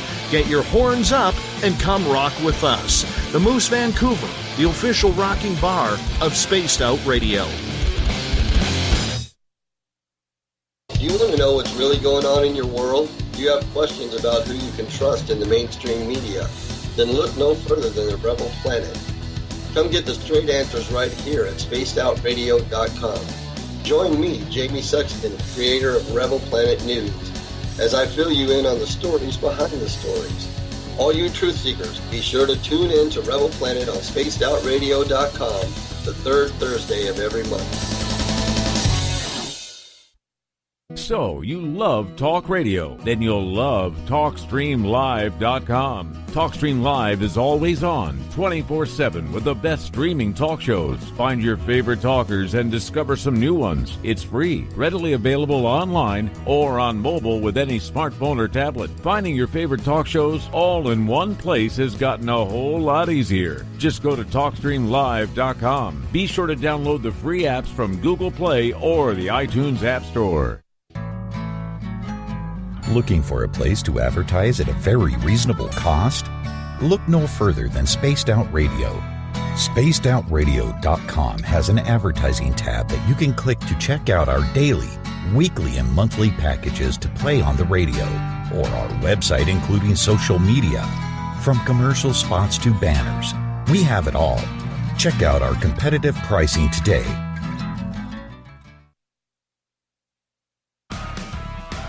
Get your horns up with me on Spaced Out Radio. This is Ron Bumblefoot Thal. Come tune in to SOR where you can hear me rock out with Little Brother Is Watching, the official theme song of Spaced Out Radio. And then come on over to bumblefoot.com where you can find out about my tour schedule, my music, and everything else. Bumblefoot.com keeps you up to date on what I'm doing and the best way to stay in touch with my music and music camps. Sign up for my newsletter at bumblefoot.com and remember, Little Brother Is Watching. Visit purpleplates.com today. For over 40 years, the Purple Energy Plates have been delivering amazing results for their many customers. Inspired by the great genius Nikola Tesla, the harmony, healing, and energetic effects of the plates have proven over and over to be beneficial and often miraculous to thousands of customers. Check their site for daily specials and choose from their many energy products. You won't be sorry. Visit them today at purpleplates.com. Find your escape where time has no limits. It's about living today and cherishing the heritage of yesterday. A spirit of adventure for what is new with the nostalgia of the past. Your timepiece is a reflection of who you are. Life surrounded by beauty from the world around us to the soul within. EscapeWatches.com. There is no time like the present to enjoy your escape. Use promo code SMF2017 for your 20% discount today. The freedom to post what you want, when you want. That's the social media freedom you need. Social Media Freedom is the free app in your app store. No need to worry about going to jail or being shadow banned any longer. It's the freedom to say what you feel. The freedom to know Big Brother isn't watching. It's the way social media is supposed to be. Social Media Freedom. It's time to set yourself free. Download from your app store today. On the first Tuesday of every month, I encourage you to come along for a journey with me, Geraldine Orozco, on The Spiritual You. Together, we will take a look at how to access the highest expression of yourself and change your life. Consciousness, ET contact, health, and wellness, we can talk about it all. So come along for a spiritual ride with me, Geraldine Orozco, on The Spiritual You, only on Spaced Out Radio. You hear footsteps in the empty room above you. A rocking chair begins rocking by itself. Don't be afraid of the things that go bump in the night. Reach for Spirit Storybox, the iPhone app the Huffington Post UK called the only ghost hunting app you will ever need. Spirit Storybox. The spirits are telling their stories. Are you listening?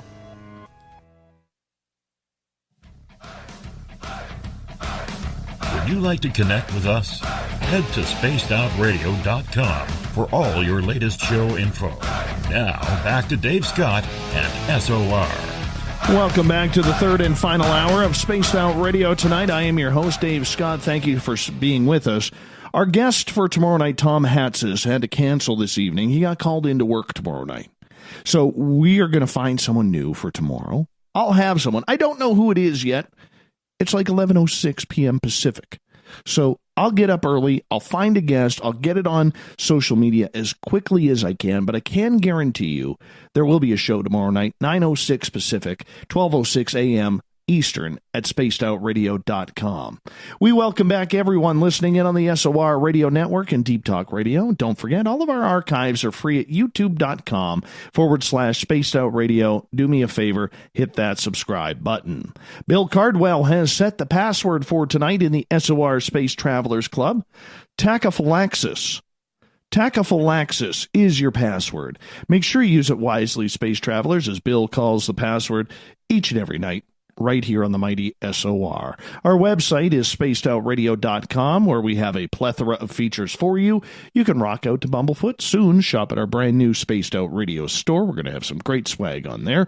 And you can also read up on the Newswire, set by Captain Shirk.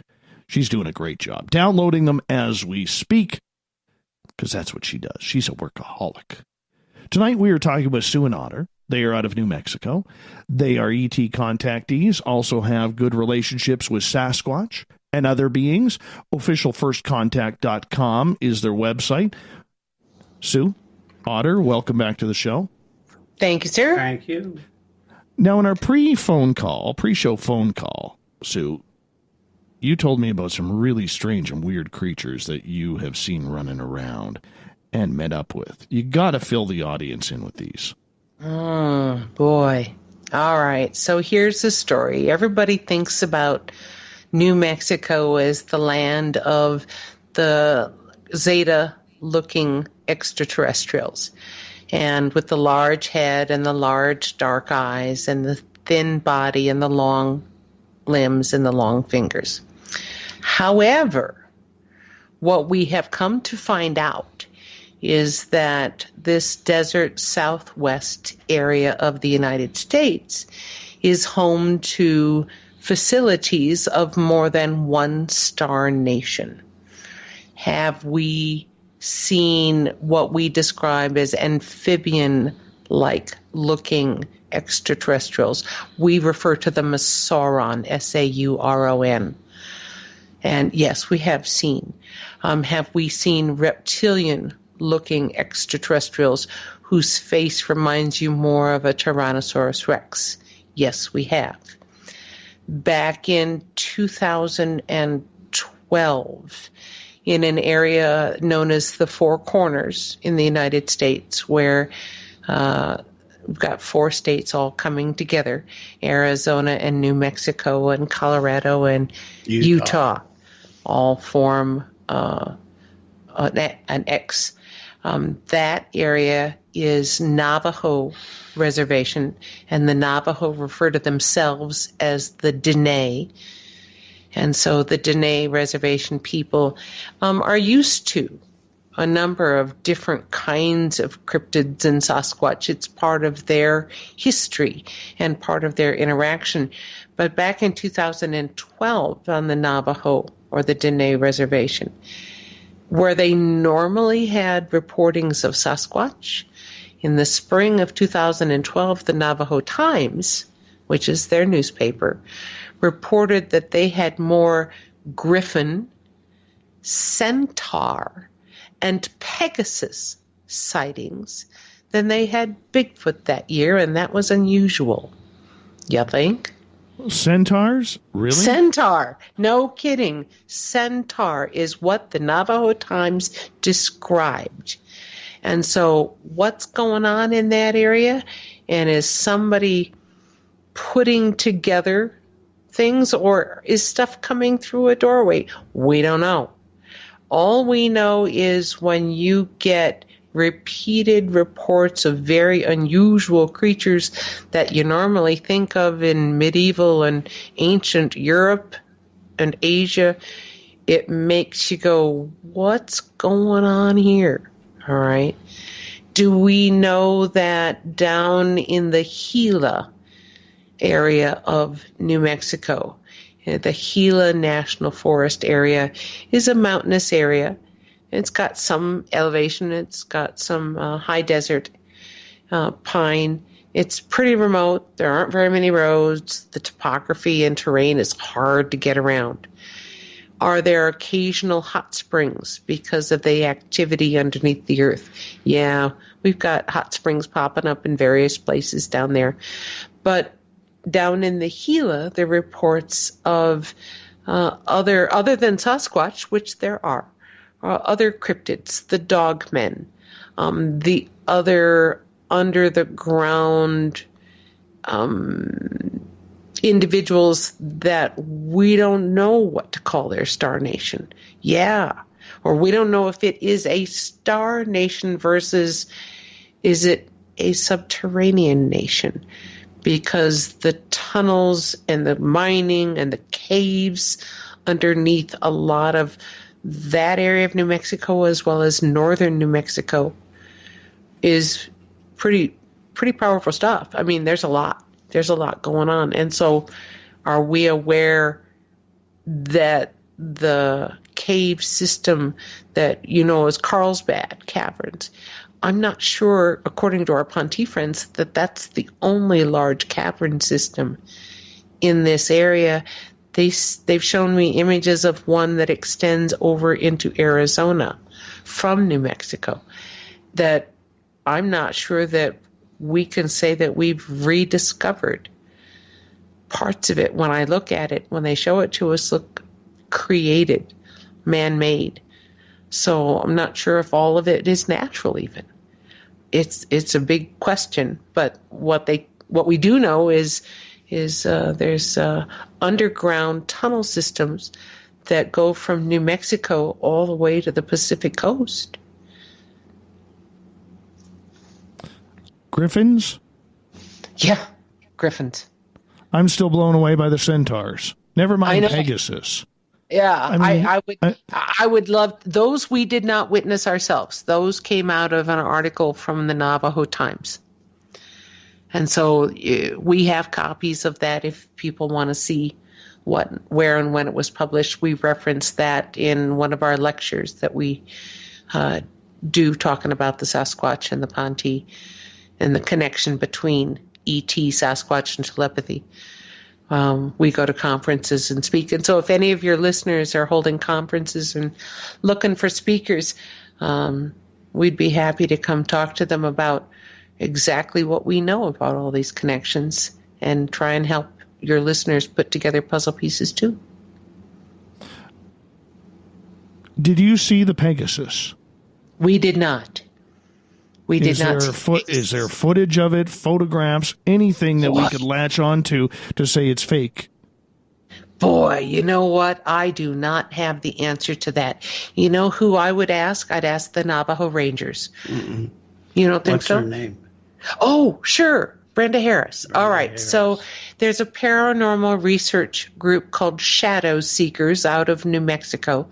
Brenda Harris is Navajo, and she might have more information for you. I think I'd give her a call if I were you. I will definitely do my best. Does that have to do with a lot of the weird, strange sightings that are allegedly seen around the Dulce military base, where there's, this goes back to the 1990s, where a gentleman named Phil, why is his last name escaping me right now, said that there was a giant battle under the ground about a mile or two between really bad extraterrestrials and the military. And in that Dulce base, people have said they've seen everything from dinosaurs and pterodactyls to aliens and Bigfoot running around. Is that the same area? The Four Corners area would be about west of there, 2.5 hours west as the crow flies from Archuleta Mesa, which is more on the middle to eastern side of the Rockies instead of the western slope face where the Four Corners would be. So you're talking a different area of the Rockies. However, what we have heard from locals here, and by the way, when you live in the Albuquerque metro area and you go to the New Mexico UFO meetings, you hear some really interesting stories here, because a lot of the folks that are retired and in their 70s, 80s, and 90s come talk. Sitting down to coffee with them is all kinds of fun. And so you hear firsthand stories about what they really did underground or what they really saw. Okay, so are we hearing from locals the same thing that you just said about underground facilities having more than one kind of unusual sentient being walking around? Yes, we most certainly have. And do our Ponte friends tell us that there are two things up in that area? One is there are large Earth-human facility that is connected via a tunnel system underground. Yes, there is. Is there an older facility that was not created by the Earth humans that is occupied by other sentient beings? Yes, there is also that. And so you've got activity in that area because there was a pretty old, commonly used portal, is my understanding. Some means of coming and going. We'll call them doorways, portals, whatever you want to say. Right. There are two types in my understanding. One, there's the ancient type, and two, there's a modern type. The ancient type is more commonly a public sort. The more modern type can be a private portal, if I can use that term. So, controlled. Yes, more controlled by who comes and goes, more monitored. And so there was an ancient doorway in that neck of the woods, along with underground tunnels already existing. The Ponte tell us that the underground tunnel system originally, the first one came from the last age of man, not us. But it was rediscovered by us in our age of man and then added to. Do we know who's creating these portals, where these creatures are coming from? Because it's not every day people see centaurs or Pegasus. Right.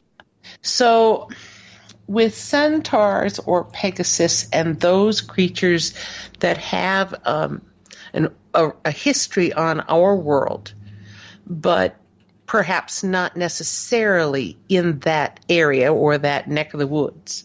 Okay, 4 corners of the desert Southwest instead of, say, ancient Rome or Europe or someplace in that area of the world.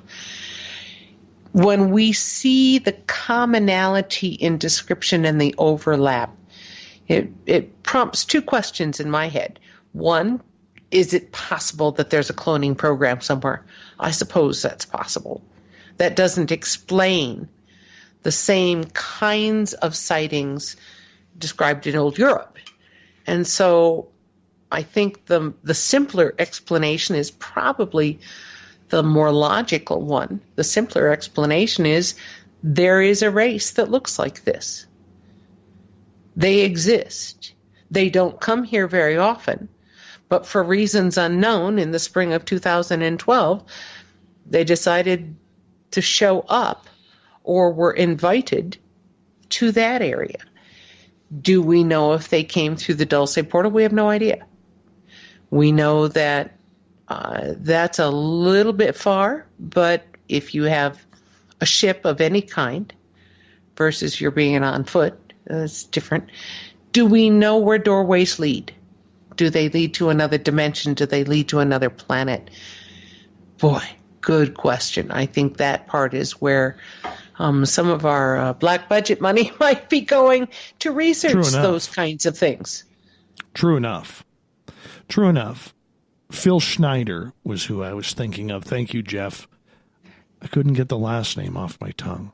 Just couldn't remember it. Now that you say that name, I've heard that name. I don't know him. I have never met the man, but I've heard the name and I've heard bits and pieces of the story. All of our information comes from the Ponte. When we started into this, Dave, we had no foreknowledge of any UFO stuff, any ET stuff, other than there was a crash at Roswell sometime in the 40s. That was the extent of our knowledge coming into this house, into New Mexico, into this whole genre. I mean, we just came in totally green. And we talk with radio show hosts, and they assume that we know all these stories and all these people. We don't. We're just learning. We're babies in all of this. And so the information stream that we've got is I would have to say 99% now from the Ponte, maybe 1% from other people's stories, or if we happen to meet these people in person, then we can say, okay, now we understand. But we haven't read their books. We haven't listened to the interviews. We haven't met them yet. And so all of our information is one source. And that's, I think, an interest of a lot of people because it overlaps so much, apparently, with other people's stories that people ask us questions like you are about the centaurs and the griffins and the cryptids and the saurons, and we're trying to piece together what's a multidimensional doorway versus what's a doorway to another world or something more for a craft to travel from point A to point B. We don't have all the answers yet. We're still gathering data just like you guys are. What do your ETs and the beings that you talk to think about mankind today? They're frustrated. What? Yeah? They're really frustrated. First of all, because many star nations are telepathic, when I say to you, you're going to hear a voice in your head that's not yours. For many people, for many of your listeners, the first instinct is to say, well, then that person must be crazy, because that's what you've been taught, that if you hear voices, you must be crazy. You must be schizophrenic. And so even just saying hello to begin a dialogue, because of that belief instilled in our culture, makes it very, very hard. And so having them introduced to us just because of their style of communication is a barrier that they're trying to help us get over so that actual dialogue can commence, so that they can begin to introduce themselves and others, so that they can begin to teach us stuff. Does that make sense? It does, but are they disappointed in humanity, the way things have gone, the violence, the way that we treat each other? They're pretty upset about how we treat our water. To them, to most any star nation, when you find a water planet, when you find a water world, those planets are sacred. I mean, they are absolutely revered because water means life, physical life. Whether it's life in the deep ocean and the high pressure situations way down 2 miles, in the Pacific or in the Mariana Trench, or whether or not it's life on the land. If you don't have water, you don't have life. And so the pollution issues is a big deal for them, because if we poison our waters, we poison everyone, Star Nation, Earth human, creatures that are native to our world. Everybody gets affected. Our ecosystem breaks down. They're also a little upset at some of the experimentation that they're seeing going on. They feel that a lot of the experimentation in opening up multidimensional doorways that's being done by Earth humans is not being done safely. And they're a little concerned about what folks are pulling through the doorway and letting run around in the room. Okay? Right. That kind of experimentation on our part is being done. And what they say is, before you decide to open a door, you have to know that you can close it and deal with whatever comes through it. And if you don't know that, you don't know that opening that doorway is going to be safe. And so some of the things that they're doing, they're concerned about proximity to the planet with some of the gateways that are being opened up outside of Earth's orbit that still affect the magnetics here. But they do know, all of the star nations that visit here know that our planet is coming into a world of hurt. We're going through a climate change that's a train that's not going to be stopped. And it's going to be a hard one. And they're trying to introduce themselves so that we Earth humans know that there's help out there, waiting in the wings, so to speak, to come assist us when that climate change happens. Sue, Otter, thank you so much for coming on Spaced Out Radio tonight. Very much appreciated. If you could do me a favor, let our audience know where they can find your website and maybe any videos or on social media so they can stay in touch with you. The best place to start would be the official firstcontact.com website. You can download the Telepathy 101 primer. You can click the link to our new book called Inviting ET, How to Follow Protocols and Invite one of our Ponte friends to visit you or another star nation. You can see illustrations of Sasquatch, the way they see each other, emotions and all. You can see illustrations of all of our Ponte friends that we speak with and know the name of. And so the other place to find or interact with our extraterrestrial friends would be to go on Twitter. Their Twitter account is Sandia the ET, at Sandia Wisdom. And all we do is type exactly what they request of us. We don't edit. We don't insert. We just ask them, what do you want to say? And blurt out whatever it is that they wish. So If you want to ask them a question, you can. Thank you so much for coming on Spaced Out Radio tonight. Greatly appreciate it. Coming up in the next half hour, Olaf Phillips from Paranoia Magazine joins us for the SOR Space Wire. We'll be back with more Spaced Out Radio right after this.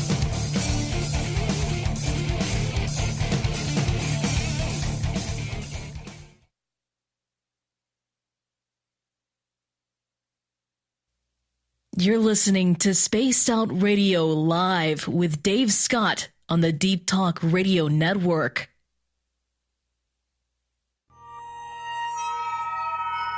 You hear footsteps in the empty room above you. A rocking chair begins rocking by itself. Don't be afraid of the things that go bump in the night. Reach for Spirit Storybox, the iPhone app the Huffington Post UK called the only ghost hunting app you will ever need. Spirit Storybox. The spirits are telling their stories. Are you listening? A timepiece is a reflection of who you are, and what better way to show off the real you than with an Escape watch? Escape is a lifestyle brand accessorizing your days and nights. Choose to escape and create the life of discovery that you deserve. Dream, play, unite with your own personalized Escape watch. Head to escapewatches.com. There is no time like the present to enjoy your escape. Use promo code SMF2017 for your 20% discount today. So, you love talk radio? Then you'll love TalkStreamLive.com. TalkStream Live is always on, 24/7, with the best streaming talk shows. Find your favorite talkers and discover some new ones. It's free, readily available online or on mobile with any smartphone or tablet. Finding your favorite talk shows all in one place has gotten a whole... The free apps from Google Play or the iTunes App Store. Hi there, this is Geraldine Orozco from San Francisco's Bay Area Meditation. I invite you to join me the first Tuesday of every month with Dave Scott for Spaced Out Radio's The Spiritual You. In this fast-paced world we live in, it's time for you to take some time for you. We'll cover every possible subject from powerful meditation to healing techniques to your own intuition and spirituality. So come join us for The Spiritual You. Are you tired of being blocked, shadow banned, or placed in jail for simply posting your thoughts on social media? Social Media Freedom can take care of that for you. Social Media Freedom is the newest and one of the best free new apps that allows you the freedom to post what you want, when you want. It takes seconds to download from your app store. Come join the tribe at Social Media Freedom. It's time to set yourself free. You know, it's hard being the bad man of ufology, but that's just the way that I like it. This is Chris George Zuger, and I'll be hanging out with Dave Scott and SOR scientist Chris Cogswell for Reality Paranormal, the second Wednesday of every month. And our job is to break it down and come to conclusions as to what is really going on in the supernatural world. I'd love for you to join us right here on Spaced Out Radio. Visit purpleplates.com today. For over 40 years, the Purple Energy Plates have been delivering amazing results for their many customers. Inspired by the great genius Nikola Tesla, the harmony, healing, and energetic effects of the plates have proven over and over to be beneficial and often miraculous to thousands of customers. Check their site for daily specials and choose from their many energy products. You won't be sorry. Visit them today at purpleplates.com. Are you intrigued by Paranormal Talk Radio? You'll love the new Paranormal Radio app from TalkStream Live. You'll find a great selection of talk shows covering UFOs, ghosts, strange phenomena, and much more. Download the Paranormal Radio app now and start listening to the very best in paranormal talk entertainment, including the network you're listening to right now, the Paranormal Radio app, free in Google Play and the iOS App Store. Looking for a place to advertise at a very reasonable cost? Look no further than Spaced Out Radio. SpacedOutRadio.com has an advertising tab that you can click to check out our daily, weekly, and monthly packages to play on the radio, or our website including social media. From commercial spots to banners, we have it all. Check out our competitive pricing today. Coming soon to our website, spacedoutradio.com, is the SOR Space Travelers Club. For just $5 a month, you can get into a private area on our site where you can hang with other listeners in our chat room, post in our forum, and check out a bunch of exclusive content and store that won't be found anywhere else. including a nightly after-show party with Dave. It's going to be the best $5 a month you're going to spend. The SOR Space Travelers, only at spacedoutradio.com. Hello, this is your guitar man, Ron Bumblefoot Thal, and I have to tell you, I love the response I get for Little Brother is Watching from Spaced Out Radio fans. It's amazing how music can inspire and make people think deeper about what's going on in the supernatural world. You can head over to my website, bumblefoot.com, to check out my music, my guitar workshops, my touring, even check out some of the hot sauces that I'm working on. And make sure you keep on listening, because with Spaced Out Radio, you know Little Brother is watching. Heading to Vancouver and looking for a night on the town? The Moose Vancouver is the bar that never stops rocking until 2 a.m. every night. The Moose has great food with everything on the menu from $6.95 to $8.95. Fantastic, vibrant staff and rock and roll that will bring you back to when the music was real, the hair was long, and the guitars were rocking. Get your party on at the Moose Vancouver, the official party bar of Spaced Out Radio. Did you know Spaced Out Radio runs 7 days a week? Hi there, this is Tessa Nicole Thomas, and I'm here to take you on a paranormal journey each Saturday and Sunday night. Why change the station when you have it all right here? Together, we'll hang out and share some strange and scary stories. And don't forget, we have Psychic Sundays as well, so come tune in Spaced Out Weekends. We get going at 9 p.m. Pacific, midnight Eastern, only at spacedoutradio.com, where we own the night. We're bringing scientific thought to the paranormal. Hi there, this is Spaced Out Radio scientist Chris Cogswell. Join me, Chris Zuger, and Dave Scott the second Wednesday of every month, where we break down the who from the woo when it comes to everything paranormal. We'll investigate and try to bring sensible answers to those straight and sometimes outlandish questions people have. Hey, not everything has an answer, but we'll do our best. Listen in to Reality Paranormal only on Spaced Out Radio.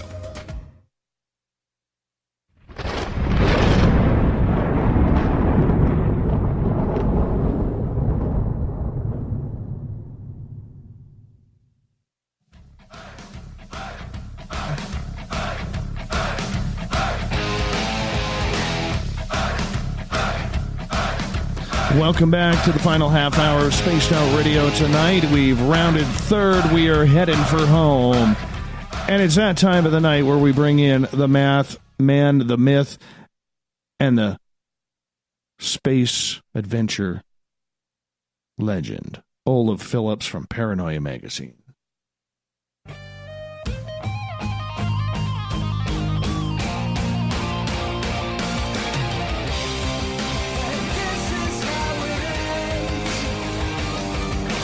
The news is always changing on Spaced Out Radio and around the world. That's why we bring you the SOR Newswire with Olaf Phillips from Paranoia Magazine, who comes on in, the president of Team Stump, to read us the weird, the wacky, the WTF news of the day. Olaf, how you doing, man? Doing all right. How are you? Good, good. I got a little surprise story for you right off the bat. And Let's for our listeners. So, everybody remembers 3 weeks ago. 3 weeks ago today, I was in Vancouver. I got called down for some sort of television-type interview, right? Everybody remembers that. Yeah. Anyways, I had to sign a non-disclosure agreement of what that was all about, but I can officially announce it now. On December 2nd, from 4 p.m. to 6 p.m. Eastern Time on Discovery Channel, there is going to be a show about the Blue Hole of Belize. And I want everybody to watch this because Aquatica Submarines, and we're going to have Brian Price on in December from Aquatica Submarines talking about the Blue Hole. They are taking down Sir Richard Branson and the grandson of legend Jacques Cousteau, Fabien Cousteau, to sonar map the Blue Hole, which has never been done in history. As well, they are going to take the time to look for what lives down there. Example, a lot of the native people to that area, which is about 70 miles from Belize have seen a lot of UFOs and sea monsters. So that's why old Davy was called in. And there will be a couple of snippets of me in this episode. Now, for those who've never seen a picture of me, don't be scared. It's not pretty. Remember, face for radio. Face for radio. But nonetheless, I'm a little excited because Spaced Out Radio just continues to grow and to now be a part of such a project that includes Sir Richard Branson. I'm pretty excited about that, man. Pretty excited. I don't know how many times they're going to feature me. Once, maybe twice. I do know I made the cut. Just don't know how many times they're going to do it. But nonetheless, we got the foot in the door for Discovery Channel, and I'm pretty happy about that right now. That's awesome. Mm-hmm.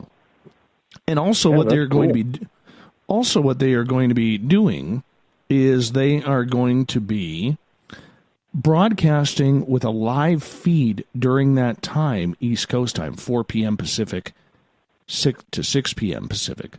Eastern time, pardon me, 4 to 6 Eastern on Sunday, December 2nd. So you can tune in live and watch them live. So that is actually happening. And then when they go to commercial and they bring it back, that's where the little snippets of Dave are going to be in there. But make sure you tune it in. It's going to be absolutely fantastic.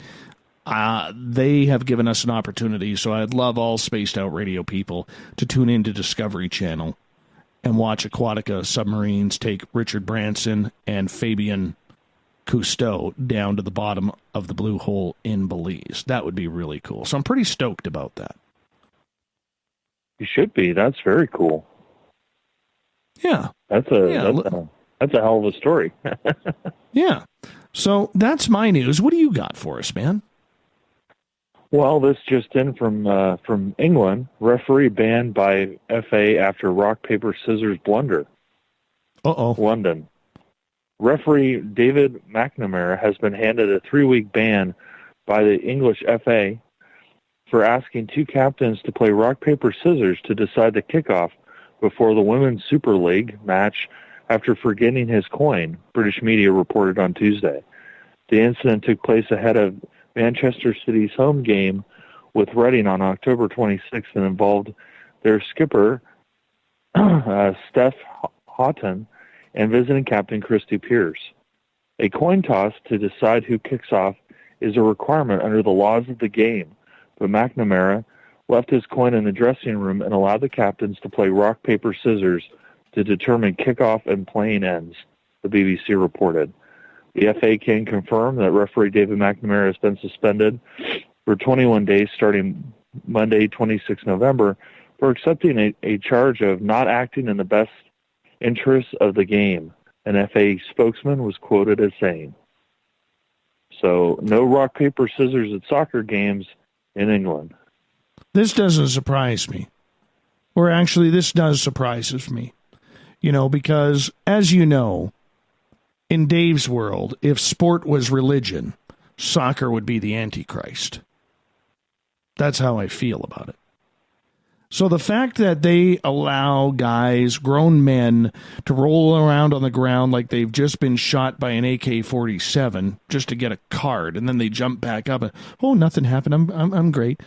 The fact that they're not allowing rock, paper, scissors to start a game, yet they're allowing grown men to act like babies, that's ridiculous.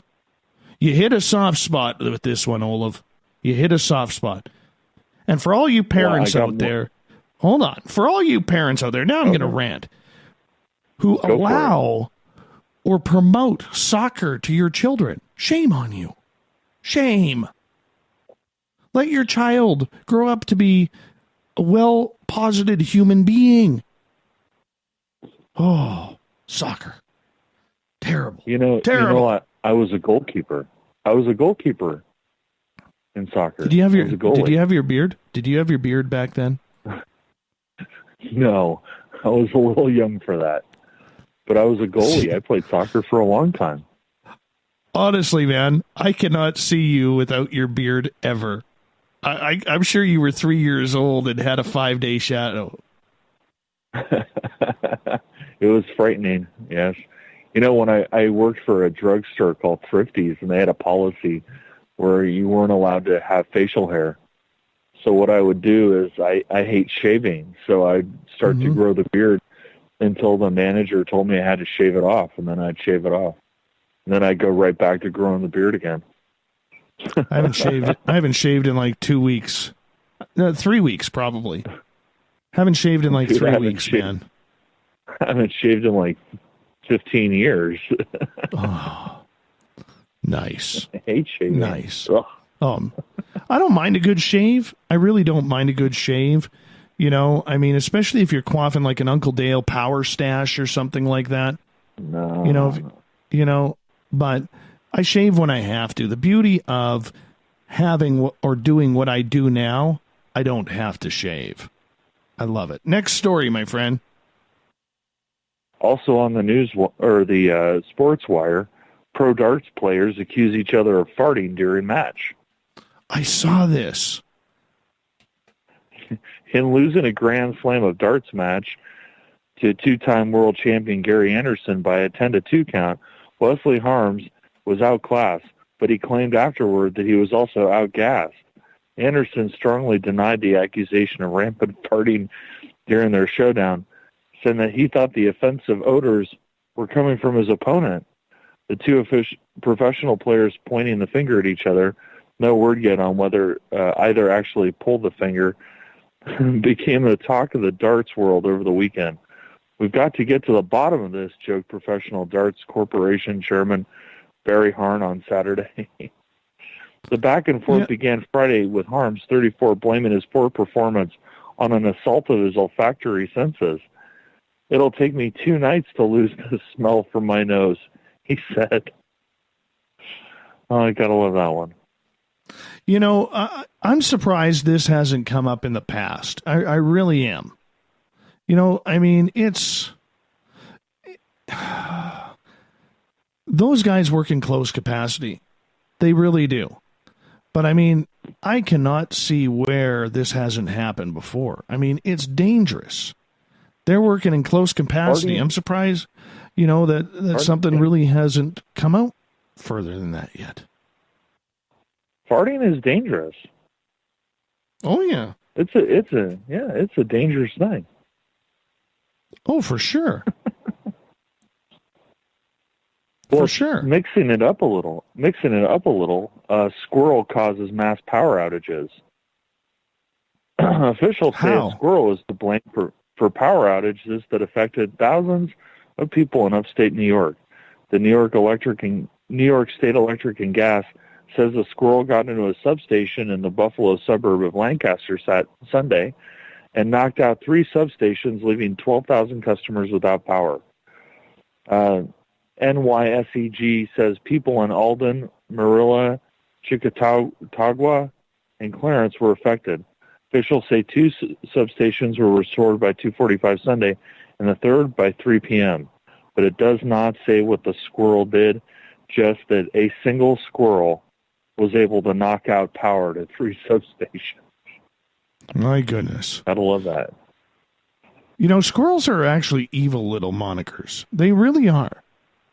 You know, I wanted to use a different term. I mean, you know, they tear up, and they are actually a major cause for a lot of traffic accidents because in the winter especially, they will nest up in vehicle engines because it's warm. And they will chew on the wiring and the harnesses, and they cause a lot of accidents. So it doesn't surprise me that a squirrel knocked out the power. They're evil monsters. This was definitely evil. 12,000 people probably hate him right about now.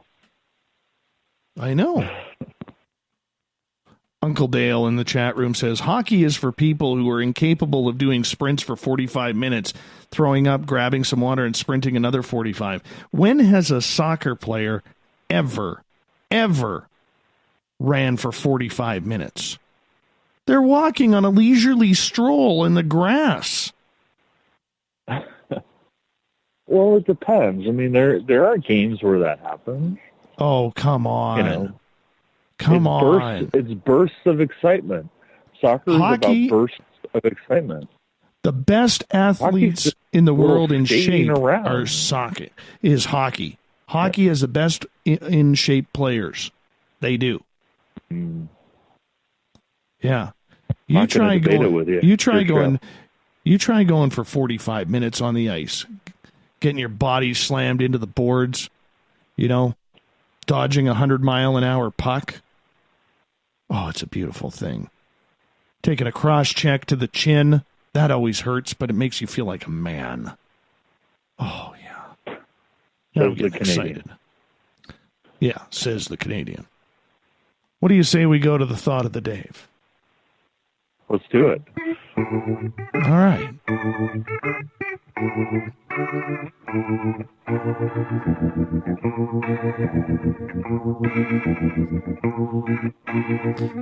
Thought of the Dave happens every night at this time, where during the day we ask a question on our Facebook and Twitter pages, and then we get your responses and read them on the air. Why? Well, we love the audience participation around here. So, today's Thought of the Dave is as follows. Why do you think all Sasquatch videos are blurry? Interesting question. You ever notice that? Even photographs, they always seem to be blurry, Olive. What do you think it is? I think it's like UFO photos. A lot of them are now taken with phones, and you're trying to hold it steady, and you're excited, and your mind is being blown, and you're not really thinking about photography and the elements of photography. You're just like, oh my God, that's Sasquatch. That's what I think. I don't know. I think it's human error, but you never know. You never know. There could be something a little bit more to it. That's what I think. But that's just me. All right. Let's get to some of the thoughts of the day. Bill on Twitter. Dave, it's hard to focus when you're peeing on yourself. That's true. Starting off strong there. Starting off real strong. Jeff on Twitter. Different Jeff than Desert Clam. Simple. They resonate at a higher frequency than us. That the normal shutter speed of a camera has difficulty capturing the image, thus surrounding the environment, resonates at the frequency we develop, perceptual process, resulting in a normal background. I agree with that. With that. Yeah. That's what I'm a fan of right there, because, I'm all about Team Stump, right? Multi-dimensional Sasquatch. Exactly. At Where's the Server? My best non-scientific guess would be infrasound. Ooh. I don't think we've ever used infrasound on this show before. Let's go on. It's interesting stuff. It is. Joe, searching for Sasquatch. I would never use a smartphone to capture videos. I suggest 2 point-of-view cameras, with one shooting behind me with a good external mic. If it works to capture a stalking mountain lion behind me, it just may work for the elusive Sasquatch as well. A lot of setup. I think we're going to save JWBs to the end. We may have to. Oh, goodness. Marianne. It's better than peeing on yourself. Marianne on Twitter. Because they're not real. Not saying Sasquatch isn't real, but I'm sure he or she is. But some people are just looking for their quick 15 minutes of fame. Good point. Let's go over to Facebook. Cody, people are caught in the moment. Although fascinating, most people are still fearful of overexcited about the encounter. That's true, too. My money's on that. I think that's the right one. But my woo factor says that Sasquatch has the cloaking ability. Marianne, they're fast. Heidi, instinctive fight or flight hormones kicking in when the person is filming. People often report feeling extreme fear or foreboding prior to or during a sighting, my hands would shake as well. Joe's Maine. Flat Bigfoot theory. They've never caught him on camera because when he turns 90 degrees, he becomes too thin to see. That's a good one. That's a good one. Love that one, actually. It is. John, hard to get a good video when the Sasquatch is on the move. Brian, not every photograph of a Sasquatch is blurry or distorted. The only time you will catch a Sasquatch that is blurred or distorted in the pictures is when the actual creature knows they are being watched or photographed. Not every photograph of a Sasquatch is blurry or distorted. I think you said that twice. Emphasis. Repeat it. Yeah, I think he... it's kind of a weird message. It kind of repetitive. I think he was copying and pasting, and it just didn't turn out very well. Thanks, Brian, though. Happens to all of us. Gregory, because he or she refuses to sit for a professional photograph.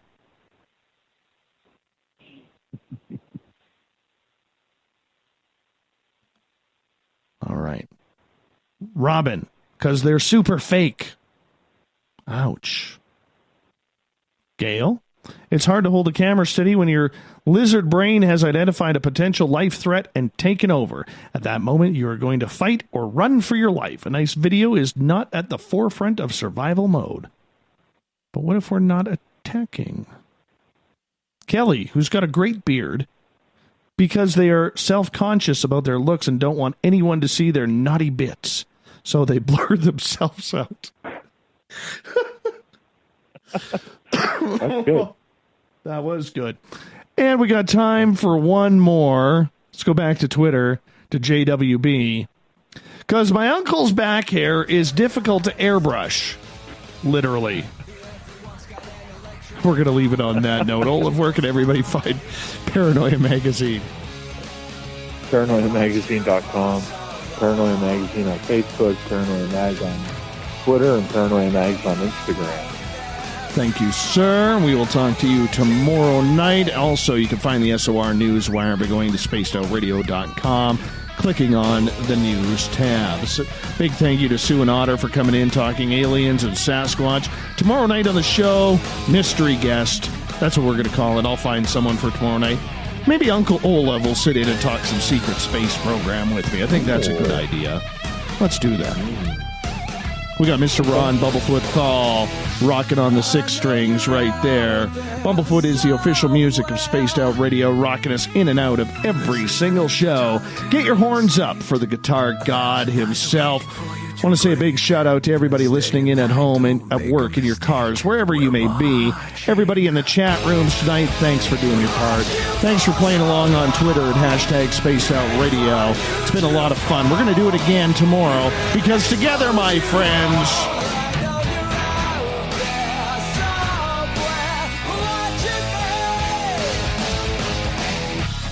we own the night. I will talk to you in 21 hours from now. Mr. Bumblefoot, we need a favor. We need you to take us home. Good night.